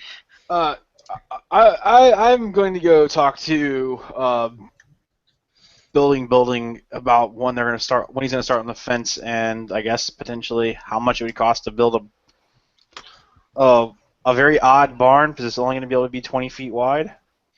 Yeah. Okay. So a rogie at the building is a stone mason expert. Most of the work he does involves stone. Right. And the Svelldries are probably, which is a family of gnomes, they're probably your more carpentry. That's going to work. Workers. No. Carpentry workers. I made them up before I knew about the prejudice. That'll work. We're never getting a barn.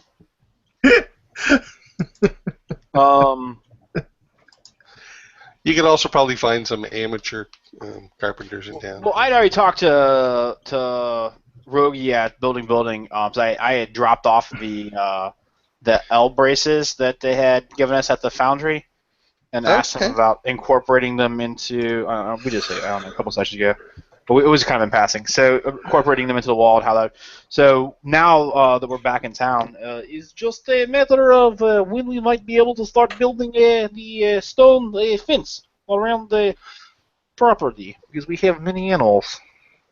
So when you get to building, there's Rogie, and he's working on a statue right now, and he stares at you. He's got these big goggles and chisel, and you can see it takes his eyes a few seconds to focus, even through these like Coke bottle goggles. He says to you, he comes up and he's almost like sniffing you. You can see that his eyes, he's very, very close-sighted, and he's blinking, struggling to see you. He says, hi. He smiles when he recognizes you. I can get over there tomorrow? Oh, yes, this will be good. Also, let me ask you, how do you feel about kibids, kobolds, little lizard people? Nothing? Okay, good. I have a couple of them also working on the property, but they are just digging. If I could also perhaps pay you to check behind how they're digging to make sure they're not going to collapse house. It does not make sense now, but when you see what is going on, it will all make sense. So tomorrow, what time? Morning. Is that all right? Yes, this is good. He smiles again, gives you another sniff. he pats you like lightly on the chest, maybe sort of offset his poor sight, and then he goes back to carving. Okay. And I'll let myself back out. Okay. So everybody is back at home now. I mean, I'm assuming you go back there, Belmera. Yep. It's about lunchtime. There is a fairly sizable pile of dirt that's expanding from this cellar trapdoor in the floor. Mara will go pack her bag, and by the way, Ivan mentioned that a ship had crashed into the docks because of the missing lighthouse persons.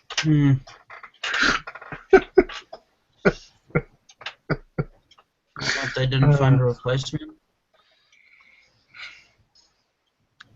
I guess not. He didn't hear about it. I guess Bran didn't tell him. Well, someone should have words with that Bran. Very sloppy. I don't think killing a god is a good idea.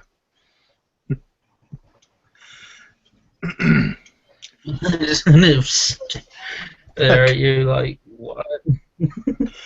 I kind of just look up from my book, listening vaguely to the conversation, and then look back down.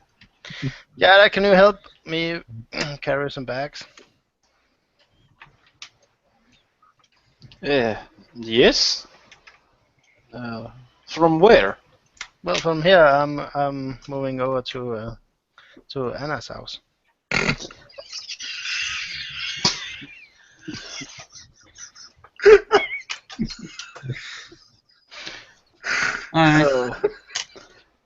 Have you talked to Anna about this? No, but I told Gwen. I look at Jawdat like, why are you fighting this?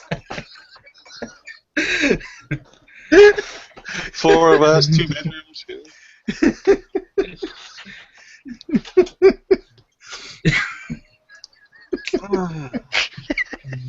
So, you have not spoken to Anna about this? No, but I mentioned it to Gwen. When did you mention this to Gwen? Just now. And Anna was there, so she said yes. No, I guess not. So, do you really want to carry your bags all the way over there? She hasn't made a decision yet. Well, I assume it would be yes. So I might as well just carry my bags now. But why would you consider it yes? Well, I explained that it would be very good to have someone who is capable of fighting if someone broke into the house. Yes. And she's an old lady. Yes. So, added protection, you know. But old people take longer to think about things. They have to have time to understand and think and come to a decision. I do not think that 15-20 minutes is enough. But yes, if you want to carry bags over there, I will help you. I guess I could rent a room at the tree for the time then. It's just so expensive there. You have room back there. No one bothers you. Yeah, they bother me, and she pointed at the trapdoor with the gibbets fighting below. The door opens just as you say that, and some dirt gets piled up, some of which spills onto your feet, top of your feet. I was going to ask what was with that. And then I see the gibbets pop out with the dirt, and I'm like, oh, okay.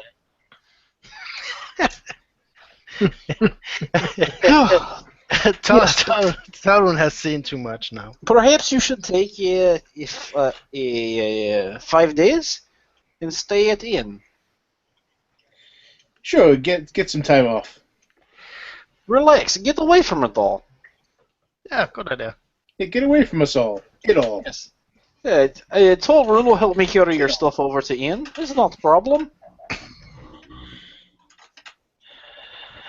Here, we'll go get your stuff now, and we'll drop it off. You come when you're ready. Yeah. Okay. Well, I'll go get Spindle's little trap done. Right. So, carrying that over there, and then either on the way or on the way back, stopping at the Sveldries. Okay. How long Sure. will it take to build a barn? So the Sveldries, as I said, it's a family of 5 gnomes. Yes. And when you ask that, they're asking questions like, how big a barn? Large enough for perhaps 10 or 12 animals. Oh, okay, 10, 12. He turns, this is a male named Davim. He turns and talks to his brother, who's named Gavim, and they're talking back and forth. What do you think 12 barn? Zilgum, how much material?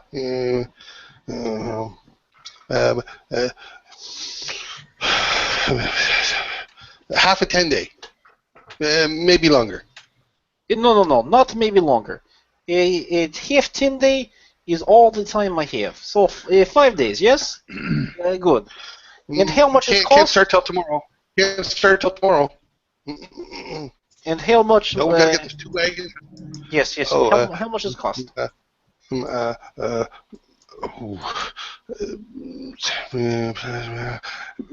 Maybe 90 crowns. I hand him 90 crowns, like immediately, just. A female, Sveldry, name of Davina, she reaches out and grabs the coins immediately from Davin, who shoots her a dirty look for a second, then he just lets it go. We will start tomorrow. We will be there. Not 1 day longer than half 10 day. 5 days is it. Not 1 day longer. Yes, weather permitting, yes.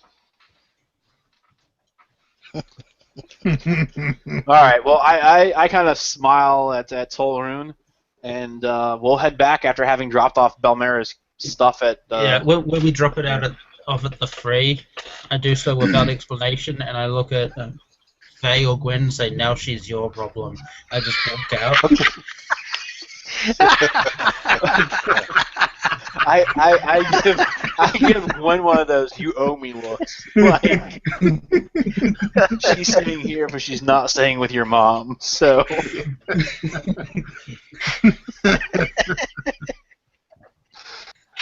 you do this successfully, but not without causing a trail of dirt to go from like the mound of the trapdoor to your front door, out for a bit, kind of thing. Well, yeah. So about that, I go over to the trapdoor and I drag it open, knocking dirt aside, and I yell, Kibbit, what's his fucking name? Knock! Get your little green butt up here. Knock's the brown one. That's racist. But he has a green butt. All the rest are completely brown. This baboon butt green. When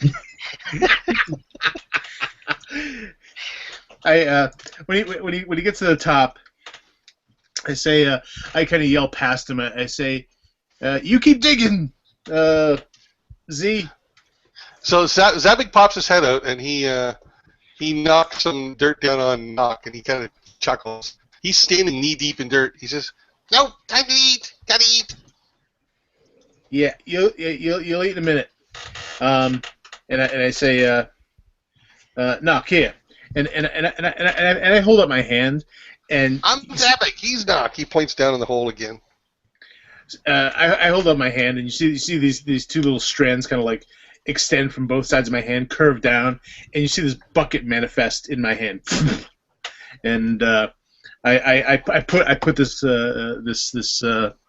pail, this wooden pail with a handle on the floor, and I say, now I want all this dirt cleaned up and out the back door. Put it out well beyond the We'll be on the edge of the house, past the animals. Try to spread it evenly if you would. After we digging, yes. Lunch too. Hey, all right, have your lunch. Have your lunch, but before the digging, do this. So he drops the bucket in the dirt, and he sits in the pile of dirt. Nog comes up, and he also sits in the pile of dirt. Pouch. They each pull out what looks like a long, fat worm. Maybe, I don't know, big. Maybe it's a sausage. Maybe it's a worm, something, a green sausage. Mm-hmm. Anyway, they start each munching on this. They're also eating a little bit of dirt at the same time. Nock looks and sees the bucket, and he smiles. He looks at you, and he nods. He stands up, he flips the bucket over, and he uses it as a stool to sit in the dirt. And he goes back to eating. I sigh. I go. I close my book, giving up on my research for the day, and I tuck it into my pack. And I'll go sit up against the wall, close my eyes, and try and meditate for 10 minutes with them, kind of grinding and wheezing and cackling in the background. Okay. Belmera, all your bags are now sitting in the 3. All your belongings are now sitting in the main floor of the 3. Your friends have abandoned you and gone back home. Okay, I'll go up and say to Faye that I need a room for at least half a 10 day.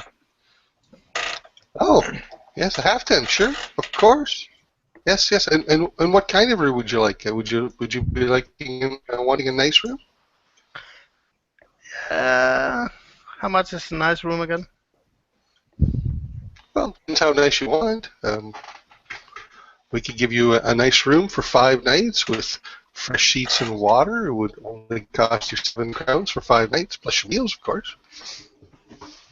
How much you say? 7 crowns for 5 nights, plus your meals, of course. Fresh room, fresh water in your room every night. Fresh sheets. Okay. That's okay. I'll take that. Okay. Yes, so she goes and she gets you a key to a room on the 2nd floor where there's nicer but not the nicest rooms. And she says, and your meals, will you be having your meals here? I can give you a half 10's worth of meals at a discount rate if you like. Sure. So how much is the really nice room? Oh, well, that would be, for half a 10, that would be 20 crowns for 5 days. I'll take the real nice room then. It comes with a bath at night, the water warmed up in advance. Of course, and you get free breakfast with that. And then for your lunch and supper, if you'll be wanting a nice meal to go with your nice room for your lunch and supper for 5 days, that's 10 meals. That would be, well, let's call it another 10 crowns. Okay. So 30 crowns, and you'll be our guest for 5 days. Won't that be nice? Yes, I give her 3 sovereigns. Oh. She pockets them quickly and goes off to fetch you something to drink. Yeah. Do I have help with the bags? What? What did you say? What was that? Do I have any help with the bags? I could get Ron to help after a moment. Nah, I'll just take myself. Okay, so she'll drag her bags up to the room, unlock the door, get them inside, get Spindle installed in the room. And can you elaborate on how you install Spindle? well, he has the little traveling nest, so she'll that's how she's transporting him. So she'll put that near the window still, and she'll open the traveling nest, so she will be in that. If she climbs out, I mean that's. But she'll try to tell her not to go outside the room. That's dangerous. Okay. Stay in the room. Stay in the room. Okay. Stay in the room. Sure. And okay. to lock the room and go down and then get some of her dinner, a nice dinner. Okay. So yeah, you get a very nice full meal, very filling meal served to you, along with a tall of local ale. Back at the house, the kobolds finish their meal and they're hauling dirt outside. They're arguing over who gets to use the bucket. I For a few minutes. I straighten that up. I say, what you do is you take turns. You first. And I point to whichever one I point to. It doesn't matter. So Nock takes the bucket. Zabig starts the pout. He picks up armfuls of dirt, and he's following Nock. So Nock's carrying a bucket of dirt, and Zabig's carrying armfuls. No carrying dirt without a bucket. Along the way. Get back here. So as soon as you say that, he just drops the dirt he's holding, scratches his head. He goes back and sits on the pile of dirt to wait his turn to use the bucket. I'll go over to the near the fireplace where there's this kind of ratty old stick broom, and I'll bring it over. I say, why don't you sweep all the dirt into a pile while you're waiting? Over here. And I point to the spot. Paid to dig. This is sweeping. You pay for sweeping too. You paid to move dirt. This is dirt. Move it. Well, pay for moving dirt. Yes. Okay. So he picks it up and he starts sweeping. He does a mediocre job. That's fine. I probably could have done it with prestidigitation, but it's more satisfying to get our money's worth. And you're paying for it, so. Yeah. So I'll just kind of watch them go back and forth with their buckets and till they get all the dirt taken. Okay. I say, as they're approaching done, I say, now, what you're going to do is rather than dumping the dirt up here, you can put the dirt in the bucket, walk it outside, rather than dumping it on our floor up here. Right. So this takes them a couple hours to get the dirt out. They take turns. One comes back with the bucket. He gives him the broom. The other guy takes he carries a load of dirt out. This goes back and forth every. I was going to say about halfway through the process, they're carrying the dirt outside, and at one point, like as they're halfway across the yard, the bucket disappears and the dirt drops because it's only an hour. So Okay. At that point, I will manifest them a new bucket. Okay. This starts a whole new set of arguments for a few minutes, but eventually they get it settled down. Jawdat and Tolraun, well, since Grimm has the front room, I guess you each have your own room now. Mm-hmm. Okay. Success. Who gets to move into a room? That's what I want to know. I was already in the room, right? Yeah. All right. Yeah. So Jawdat, you get your own room now. The kobolds keep working They're digging all mine. day. they keep working all day, pretty much. Okay. And into the evening, they stop a few times to eat. Okay. They're surely eating some dirt when they eat. It doesn't seem to faze them any.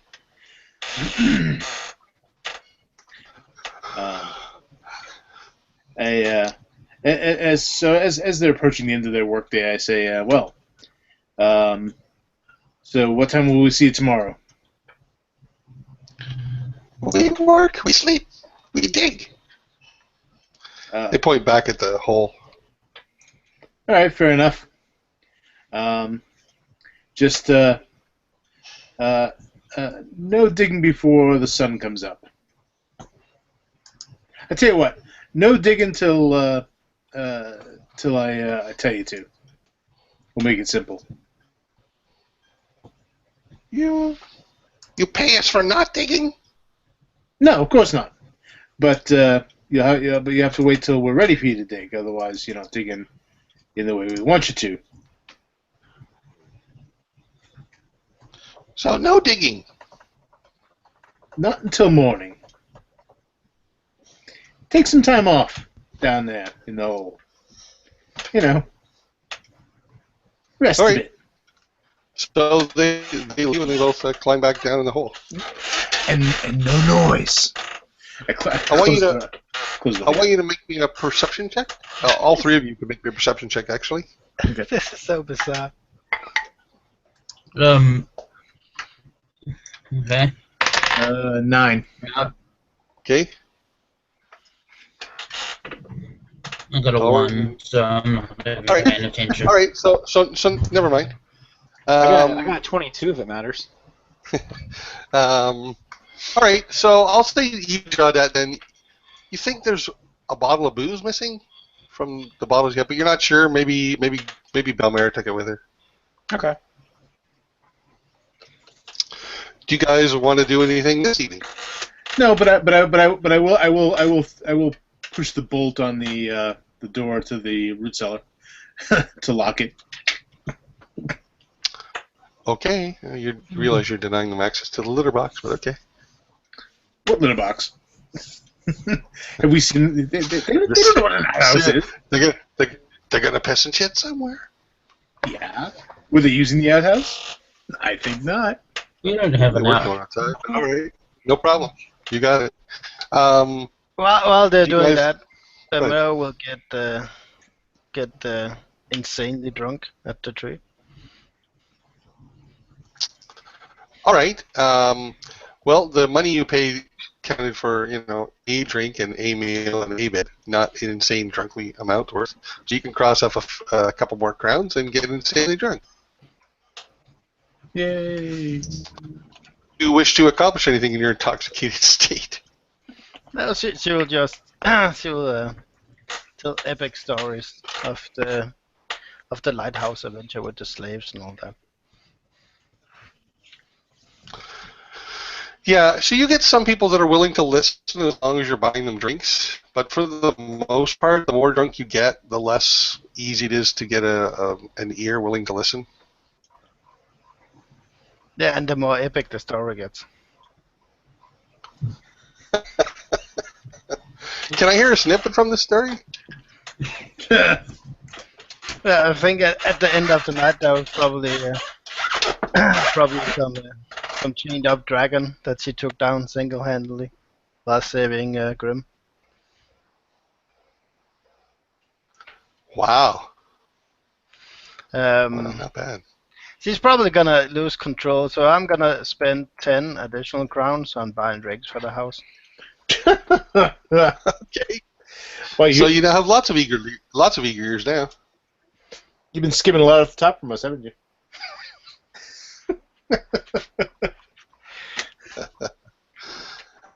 Do you guys want to do anything tonight other than get stinking drunk? Well, I'm not Getting getting drunk. Belmera?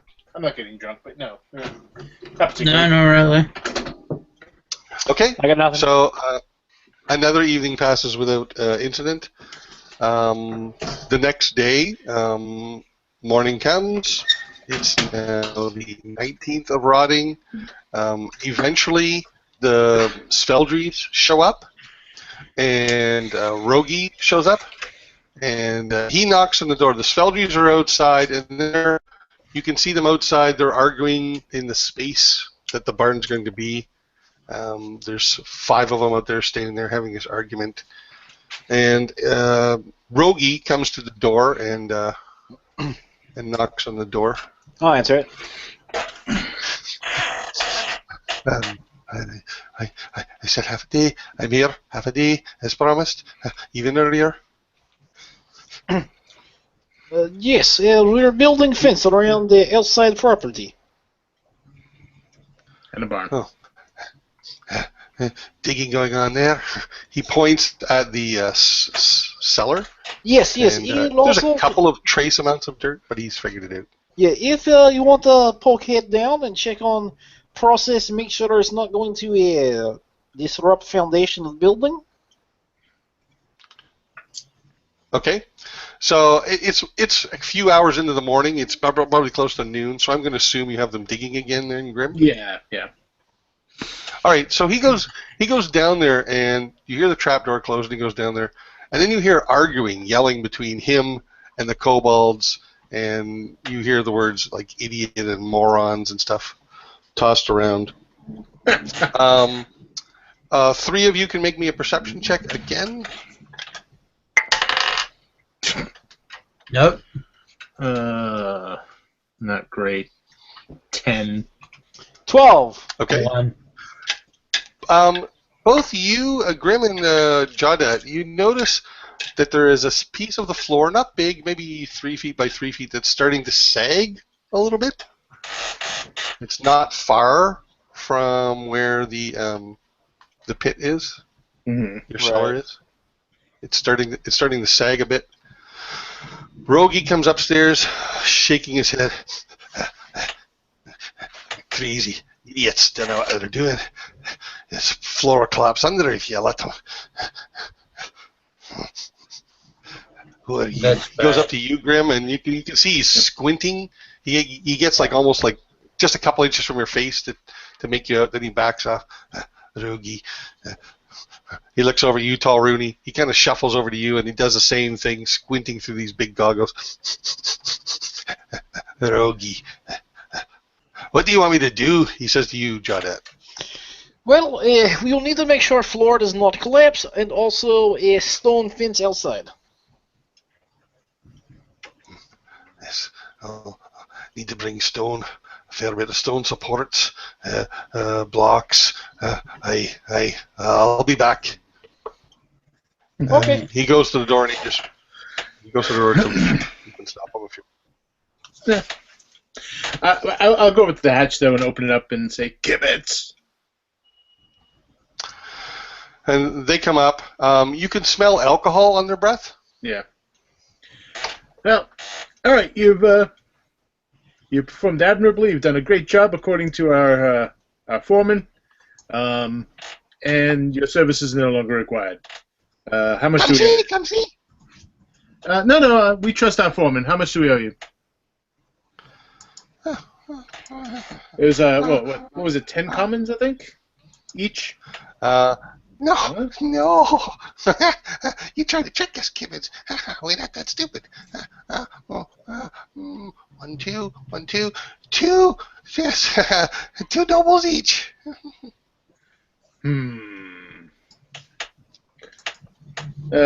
How about how about a noble and 10 commons each? A noble and 5 commons each, rather, and we'll keep 1 noble for the drink. Make a persuasion roll.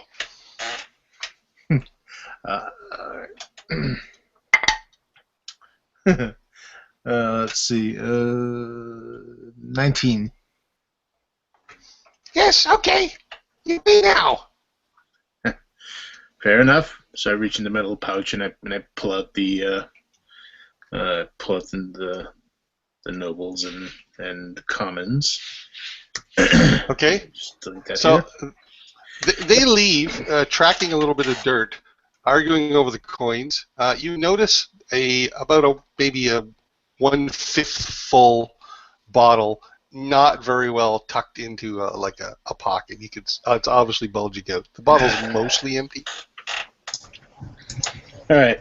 As I close the door, I just kind of shake my head, looking around, and I wave my hand at the floor, and you see this little swirl of dirt as the dirt is picked up and kind of like swirls across the floor, and then kind of pours itself into the bucket that I have there.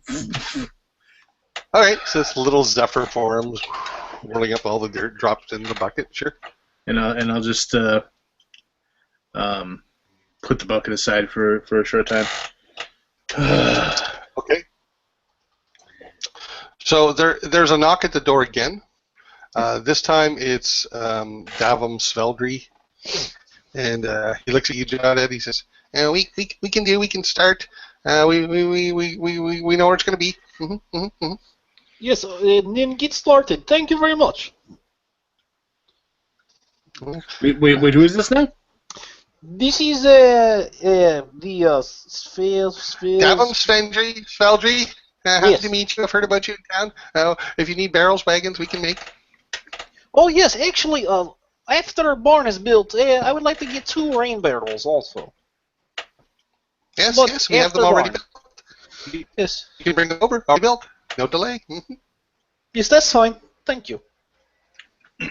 Okay. So he leaves again. And you can see them out there, and they're starting to do some of the preliminary So groundwork. this is a team of family gnomes that are building a barn. They have 5 days. 5 days is how long Belmera will be at the 3. Very clever. I wish you'd said something. I would have. We could have gotten some of those disguise potions for him. Make them look like dwarves or something. Well, if it begins to rain or snow and they cannot work, this may become necessary. Or we simply buy some more mushrooms and another couple of days it's in for Belmera. Probably worth the investment. When that stonework comes back, remind me. I want to talk to him about doing something with downstairs there. Yes, he is. So far, he is only partially paid for fence. He is not paid at all for downstairs. So I'll take care of that. and the price for barn was 90 nobles No, fair enough. or Well, crowns. Just But it's all good. once the work's done, Belmera's back. We'll square it up with you. Yeah, I assume you paid him. Yes, they are paid in full. Fence is half paid in some money and some supplies with the braces from Foundry. Excellent. In the yes. How many stories are we going up in that? I'm assuming a typical Barnes 2, I would assume. I don't know. Yeah. Usually they have the hay storage above. Yeah, that's what I thought too. Animals below. Yeah. But I also don't know how the local ordinances are about building a 2-story building next to 1-story buildings and blah blah blah blah blah. I don't think they have much in the way of ordinances, as long as it's not like So endangering any other houses. But this is good. They can do work, and if something comes up with the lady or someone else, they are professionals. We can leave them to finish work. This is why I paid in advance for the barn. Good enough. Yeah, she said that she'll finish with that book in a few days and might have more work. Also, if the dock is broken because of Lighthouse, we should get someone for Lighthouse immediately, and perhaps we should think about helping make a donation to the town to help with the cost of repairing pier. We got so wrapped up in this book and these long lost elves that we forgot that there's nobody at Lighthouse at all. Well, that's not entirely our fault. Maybe we could help him with a fundraiser. Oh, this is a So good what? idea. Yes. Yes. We cook some food. We make some crafts. We talk at fundraiser about life as adventurers and how this can bring prosperity at little to no financial risk to all the citizens of town. They can invest in small accounts and triple their money within 4 or 5, 10 days. And it's not guaranteed. It's not backed by government or any sort of financial institution, but is still sound way to make money. I like it. It's what we used to build pyramids down south. What? But on serious note, how do we get someone for Lighthouse? Who do we know? Someone that we trust, because we still want access to bottom of Lighthouse, yes? Oh yeah. Mhm. You know what?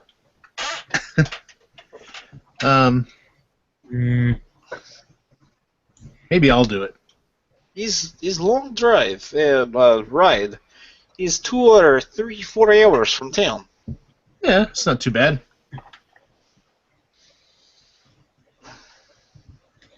Hmm. This place is kind of small anyway. So if you stay there, and Belmera can stay with you. His large, Well, his I don't large, think they'll- his I don't large think- tower, partially underground, and you can teach her the secrets of arcane arts. I think this is very good.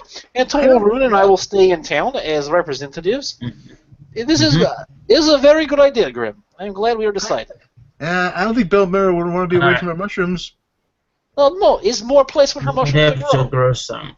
Yes. Yeah, you could easily grow some down Perhaps she there. could hybridize saltwater mushrooms. I don't think it's going to work. It's Worth a try. a good thought. We'll use that as Plan B.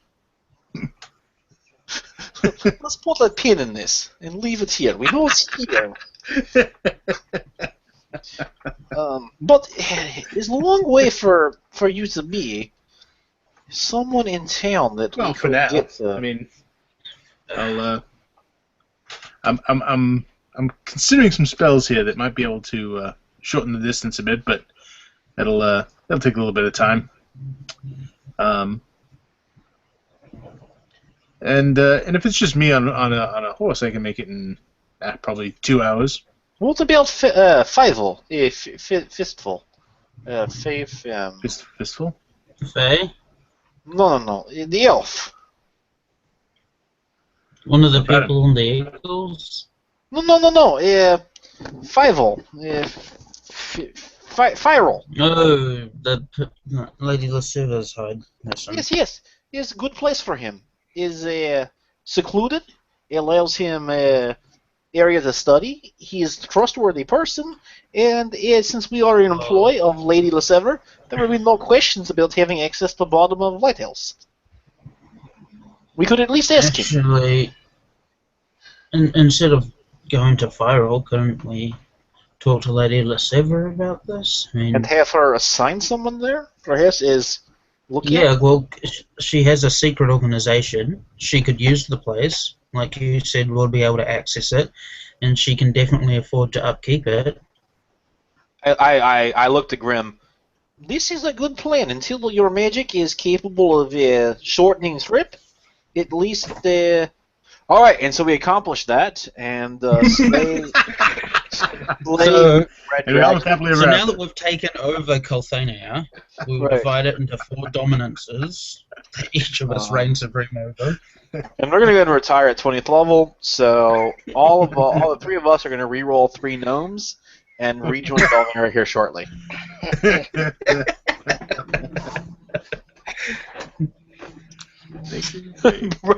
poor, Oh, yeah.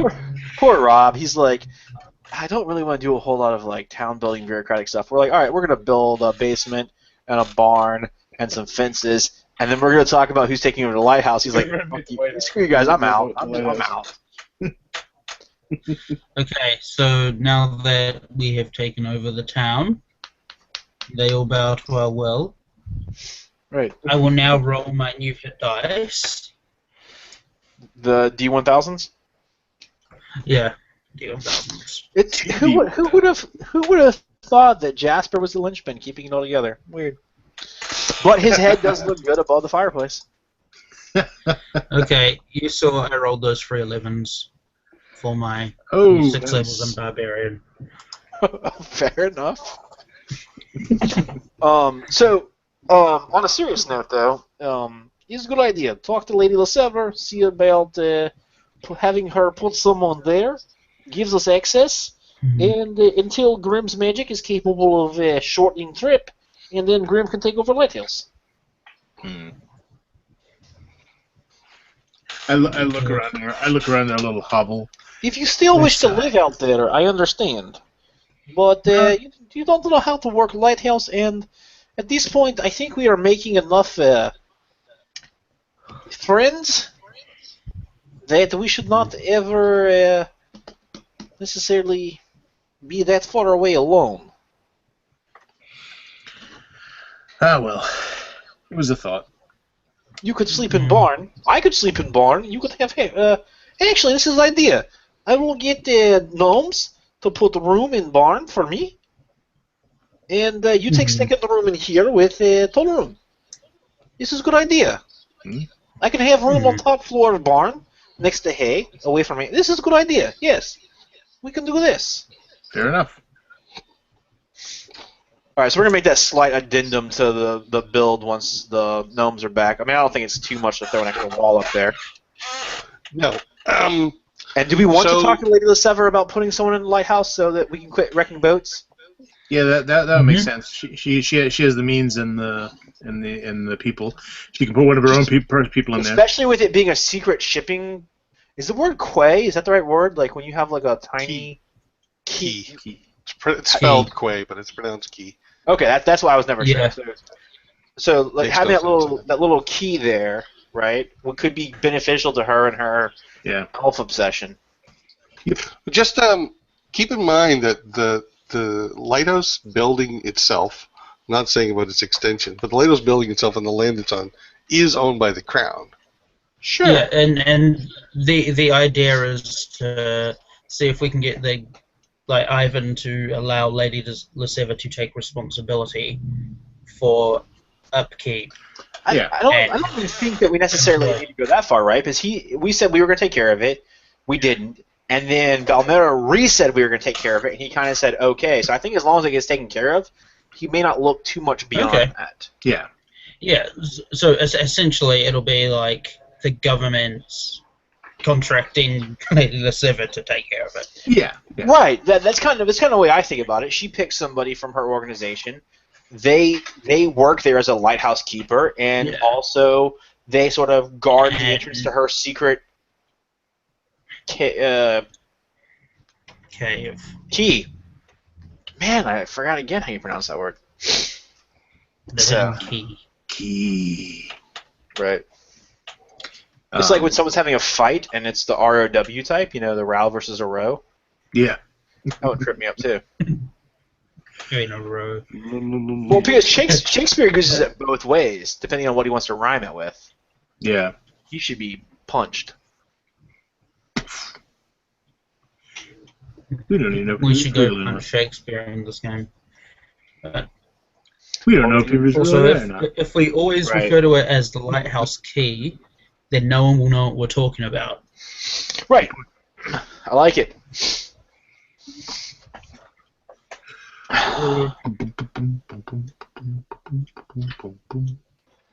So I'll live in the barn. You guys can live in the bedrooms, and I guess Belmera's gonna go live with Faye once or not Faye, with Anna once we figure that part out. Oh, Faye, it works. Yeah, I think Faye lives in the inn. I would assume. Yeah. So Rob, Yes. just so we don't have to go through the whole thing. What my plan is to talk to the stoneworker about kind of cleaning up what the Kibbutz did.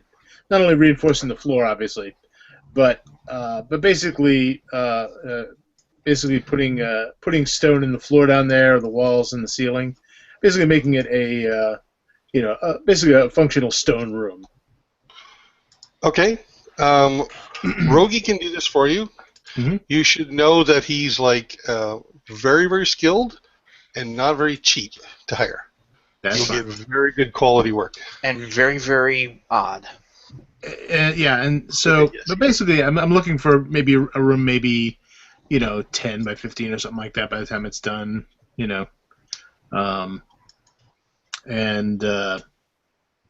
So again, nothing terribly fancy, but that would basically be the design of it. Still there? We lost him again. Mhm. Bloody hell. His internet does not like him tonight. I'll send. I can send the specs on it. Not during the game, but yeah. Sorry, That's right. she.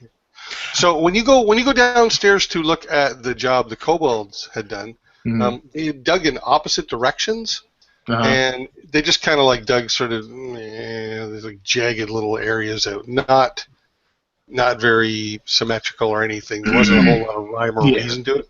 They basically just removed a lot of dirt. And as I said, so you got this tunnel, and you got some going this way, almost under the next house, and then some under your house towards the other one. Okay. Well, I'll have to have the other guy clean that up, but Right. that's fine. So basically, I just wanted to make a small room down there that's functional. Okay, so Rogi is going to fix up what they did and put a room down there. Yep.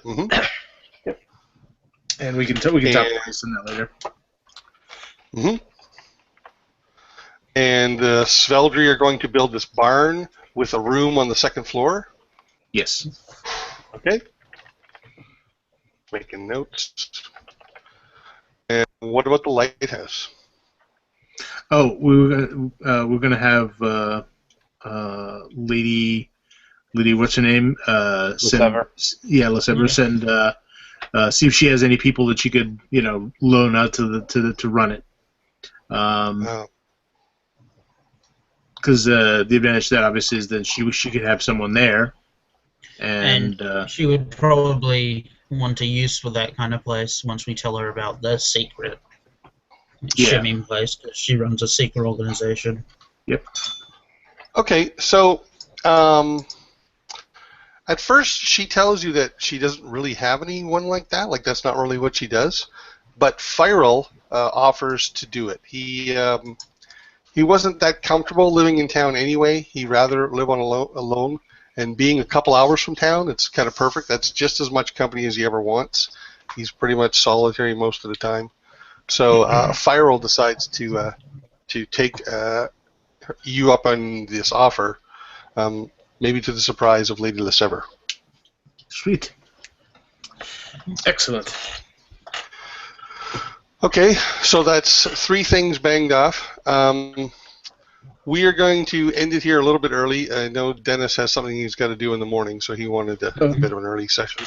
So we'll talk a bit after the broadcast. Thank you, anyone, for watching. We'll pick it up here next time. And like, subscribe, comment. Bye.